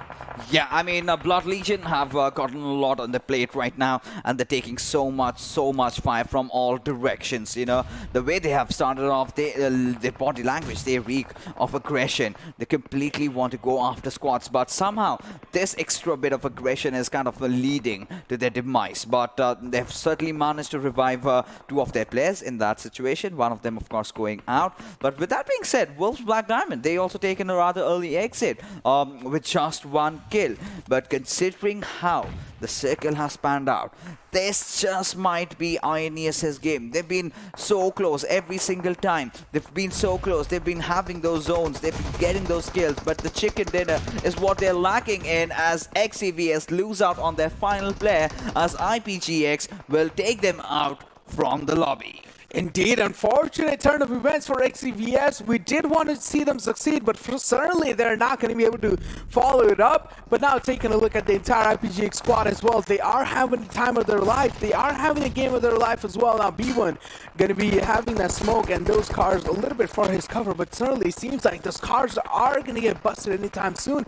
You need to make your distance from those cars as well. But now taking a look at the position that Marshall has, certainly will be having a direct field of view directly onto the squad of Blood Legion over there. They are completely exposed in the open. Now Gyro certainly is going to be proning into open field, but are taken down, and Yashiro from ALxGR also getting down from Gyro. Now XP Blood Legion, this is the Blood Legion that we know. Beautiful neck, and Yashiro from ALxGR also getting down from Gyro. Now XP Blood Legion, this is the Blood Legion that we know. God's Reborn. Yeah, it certainly is going to be, as Befus surviving with that sliver of an HP on him. That's even barely visible, but one shot to God's Reborn. Yeah, it certainly is going to be, as Befus surviving with that sliver of an HP. All upon Rolex, who's the last player surviving inside that shroud of smoke over there. But look at IPGX. I think they might just do some heavy. I was really skeptical about that SMG towards the very end. It's all upon Rolex, who's the last player surviving inside Log 1 somehow just managing to be alive with Chiku, and he's trying to do whatever on earth he can. So Blood Legion trying to control the situation from down below, and they're doing such a good job at that. But Log A1 1952, Infernal Parasite GX as well, but now the numbers is what really matters. Of course, INERTIA Esports having the most numbers in their favor, but now taking a look at the entire situation that Ryan has put himself into, he does know that there is one more squad right in front of him, but is he going to be able to capitalize on it? 52, Infernal Parasite GX as well, but now the numbers is what really matters. Of course, INERTIA, it's not his part to actually challenge the fights. As we keep on talking, Infernal Parasite also going down, and it's only down to 4 teams. And as we keep on taking a look, Klus seems like he's in a massive world of trouble, also getting contested down by Ryan. Beautiful accuracy coming in from this man. I mean, finally, Blood Legion have found out. Leo, it does seem like he's in a really good position overall, but it's not his part to actually challenge the fights. As Kills, because they with the kind of a flow they're going for themselves, I think they're gonna cross 20 this time as well. But look at Leo, look at so this, angry. I mean, with that mini 14 just tapping his hearts out and just blowing out vehicles. They want that sweet revenge, and right now, 14 kills. I mean, that's nothing. That's nothing for them. Blood Legion is just way far apart. The skill difference is just insane coming in over here. Now INERTIA, of course, they're under a heavy amount of fire, but taking a look at over here as well, Gajor taking so much damage onto Dominic Bot as well. Dominic Bot trying his best to actually hide, but oh my god, barely able to connect. That shot not going to be hitting though. So now Gajor going to be backing it out from his vehicle, as he knows that he is going to get contested in the spot that he is right now. But A1 1952 gameplay coming in over here.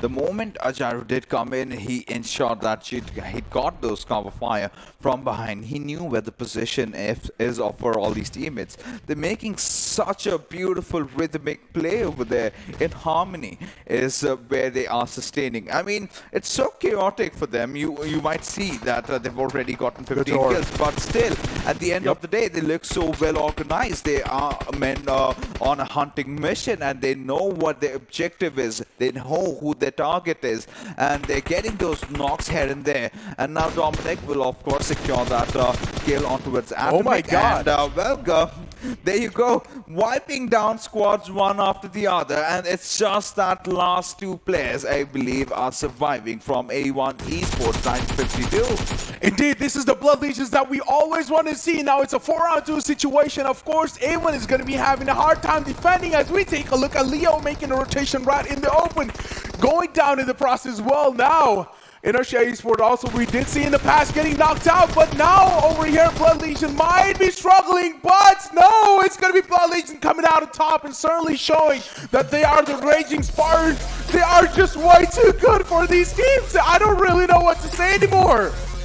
They've conquered Rome. They've conquered Erangel. 21 kills!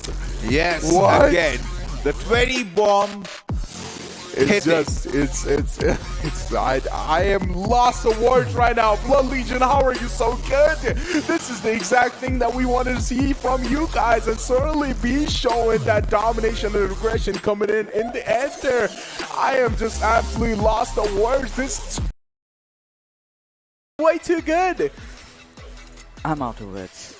Same. I just don't know what to say. I mean, I'm out of words.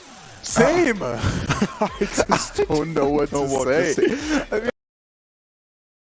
I mean, nothing taken against any of the other teams. The way Blood Legion approached this one, every single fight that they took, classic lobby. I mean, nothing taken against any of the other teams. The way they were trying to provide those very essential cover fires. I mean, Leo, you need to push? Okay, fine. Go ahead. I'm watching your back. Now, the best part I loved about them was they were trying to curve, they were trying to prove.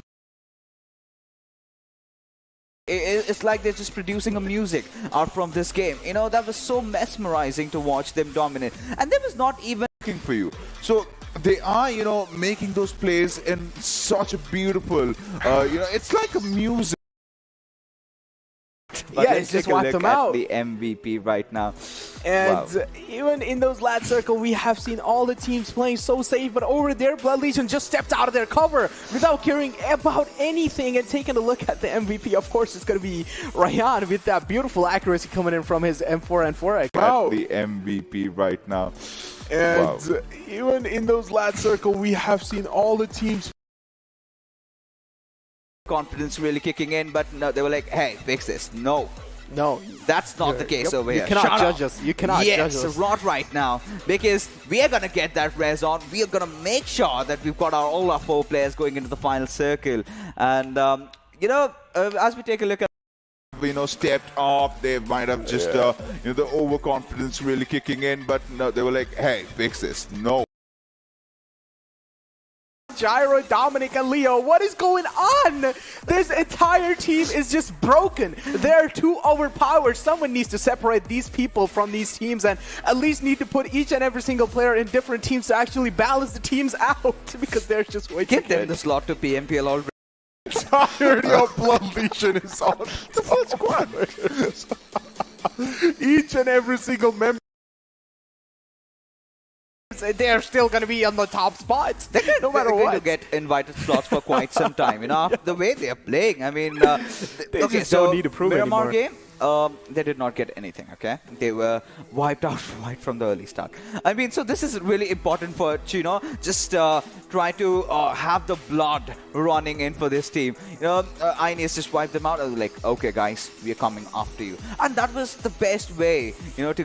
They just managed to lose all the games. They're That's summary, Oh, mine. Oh, no. I mean, it's like when we are going for the Bangladesh region, all the most thing we talk about is just Blood Legion all over the place. They deserve because it. Yeah, because they literally just deserve it, and they're just so good.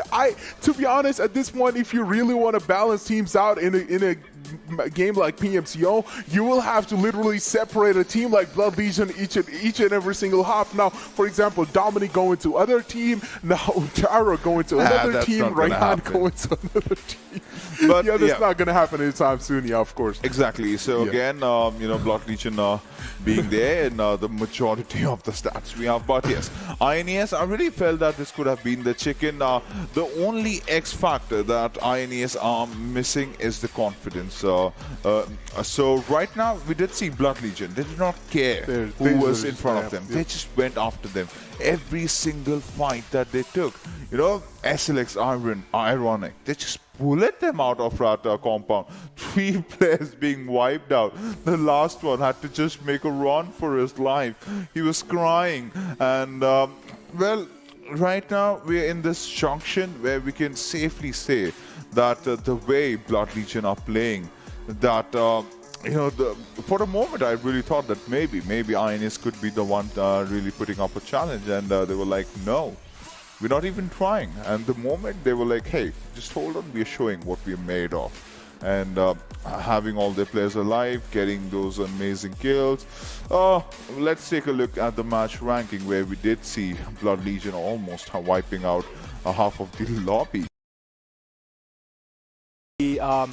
Overall, the stats, of course, are a little bit up, but now Blood Legion just... Overall, the stats, of course, are a little bit up, but now Blood Legion just... Human. I do not know what do they have for their breakfast, lunch, and dinner. I'm we pretty sure. certainly want to know. We Yeah, certainly want to know. we need to know that. To be honest, They're inhuman. they're inhuman. I do not know what do they have for their breakfast, lunch, and dinner. I'm pretty wish- I mean, that's still the starting phase. We've got the PMPL up ahead, but yeah, as we move along down below, KSX, after those. I mean, books will be written on them if they continue playing Yeah. like this. I mean, that's still the starting phase. 1952, they were also really consistent in this one. They placed second. They got some decent amount of kills. And falling down. So now this makes things a lot more interesting, because we might have a new third spot guy. So Dominating. That's what we want to say. Yeah. Of course, the first frag was for sure, but now from on, it's just Blood Legion all over the place. I'm pretty sure it's just gonna be Blood Legion in the highlights. Up again, this is gonna be that one solo kill coming on the Mamba. Not really big of the deal. I know we're here at Blood Legions again. Dominating. That's what we want to say. Yeah. Of course, the first frag was for sure, but now from on, it's players, but the remainder two did a pretty decent job in surviving. Indeed, yeah, they did do a decent job in surviving, but I really don't want to take my eyes away from Blood Legion at this point. I just don't want to distract my eyes. But overall, analyzing the gameplay that Blood Legion did, and I really want points in terms of kills. I mean, right off the bat, they were down to 2 players, but the remainder two did pretty. we just pushed right in there. No, in these moments, this is where the technical prowess comes in. Now, look at the cover that they have. It's not like they're making those really dumb pushes, right? Every single time they're making those peeks out. But every single time they're engaging in a fight, they're making sure they've got something to cover them up. Yeah, indeed. Of course, the cover is coming in there. But at the same time, if we had a lot of the other teams taking the same cover that Blood Legion is, I'm pretty sure in the later phases, they would have had some. No, in these moments, this is where the technical prowess comes in. Now, look at that Blood Legion has is just absolutely phenomenal. Yeah. Necro, do you want to take a look at the damage graph? I mean, it's not really needed. But no, we'll still do. Let's take a look at the damage graph as the numbers are really insane. 3,664 coming in, 21 kills. The 20-kill bomb dropped twice, this time during the regional finals, but by just that. But then slowly and steadily, they all are crumbling down, but the confidence that nobody comes here. And this is the second time they've done that in Erangel. Every single time they come in, the last final game, Blood Legion just pop off. Yeah, indeed. I mean, I just don't want to say anything, and let's just head towards overall ranking, please. Please, if we may have it right in front of us. Yeah, we just want to see the overall rankings, like how Blood Legion have contested and how much points they have gotten for them. 204. Yes, I mean, well deserved. Now, we were talking about the gaps being closed in. 109 kills. Yeah, I mean, teams haven't really even gotten that much points right now. I mean, just on those kill points, they would have been in the 4th spot. Considering, of course, INERTIA would have been, why am I making such statistic assumptions? But 4 Chicken Dinners already out of the number of games that they have played is insane. I mean, they've got more kills than placement points, and nobody is even really in any kind of a close contention. Indeed, and certainly it does seem like A1 this time has moved a little bit up as well. And yeah, in those points tree as well. But now even Log1 also trying to contest that 3rd spot that they had in the starting days as well. They do want to take down KSX, but it's certainly not going to be easy to do that as well. Now taking a look at XCVS as well, I mean, they are really struggling, but ERZxTRZ certainly this time stepping their gameplay up a lot much more. Yeah, I mean, ERZxTRZ, considering how they were, under what circumstances they were, this is so promising. So much points today that they are finally at 80 points right now.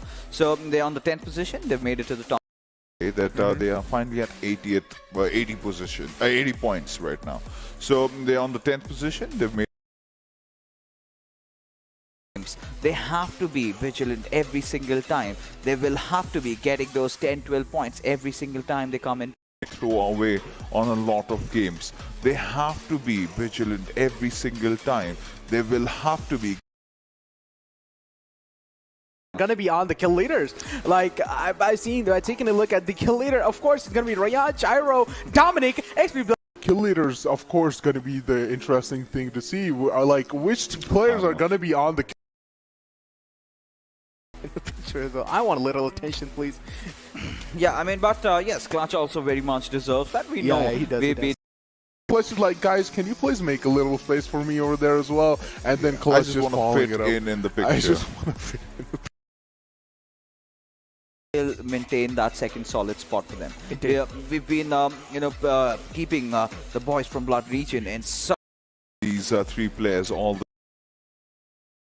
do deserve that, the way they're playing. Yeah, of course. I mean, nothing taken away from that situation. But at the same time, I understand. for them. We've been, keeping the boys from Blood Region in. Despite the fact that they did not have any chicken, they're still in those top 3 position every single time they come in. Still get those that's true. 15. Nothing taken away from. Maybe they are just going to hold on to the second spot. But for someone to really, even be as close to Blood Legion, they As well. Yeah. So INES, despite the fact that they did not have any chicken, they're still. Tomorrow as well. Yes. I mean, you shut them down in one game. The next game, they come with a 25, 26 chickens. I was just going to hold on to the. Legion again making the headlines in the newspapers, and we will finally be taking your leave. Very highly unlikely to happen. Highly unlikely. I mean, to be honest, it's going to be impossible because Blood And happy fragging.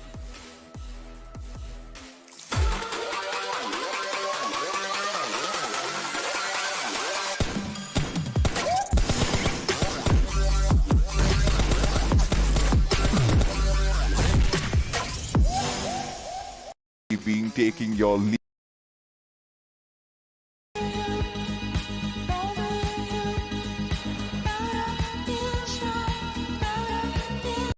Take care and happy fragging.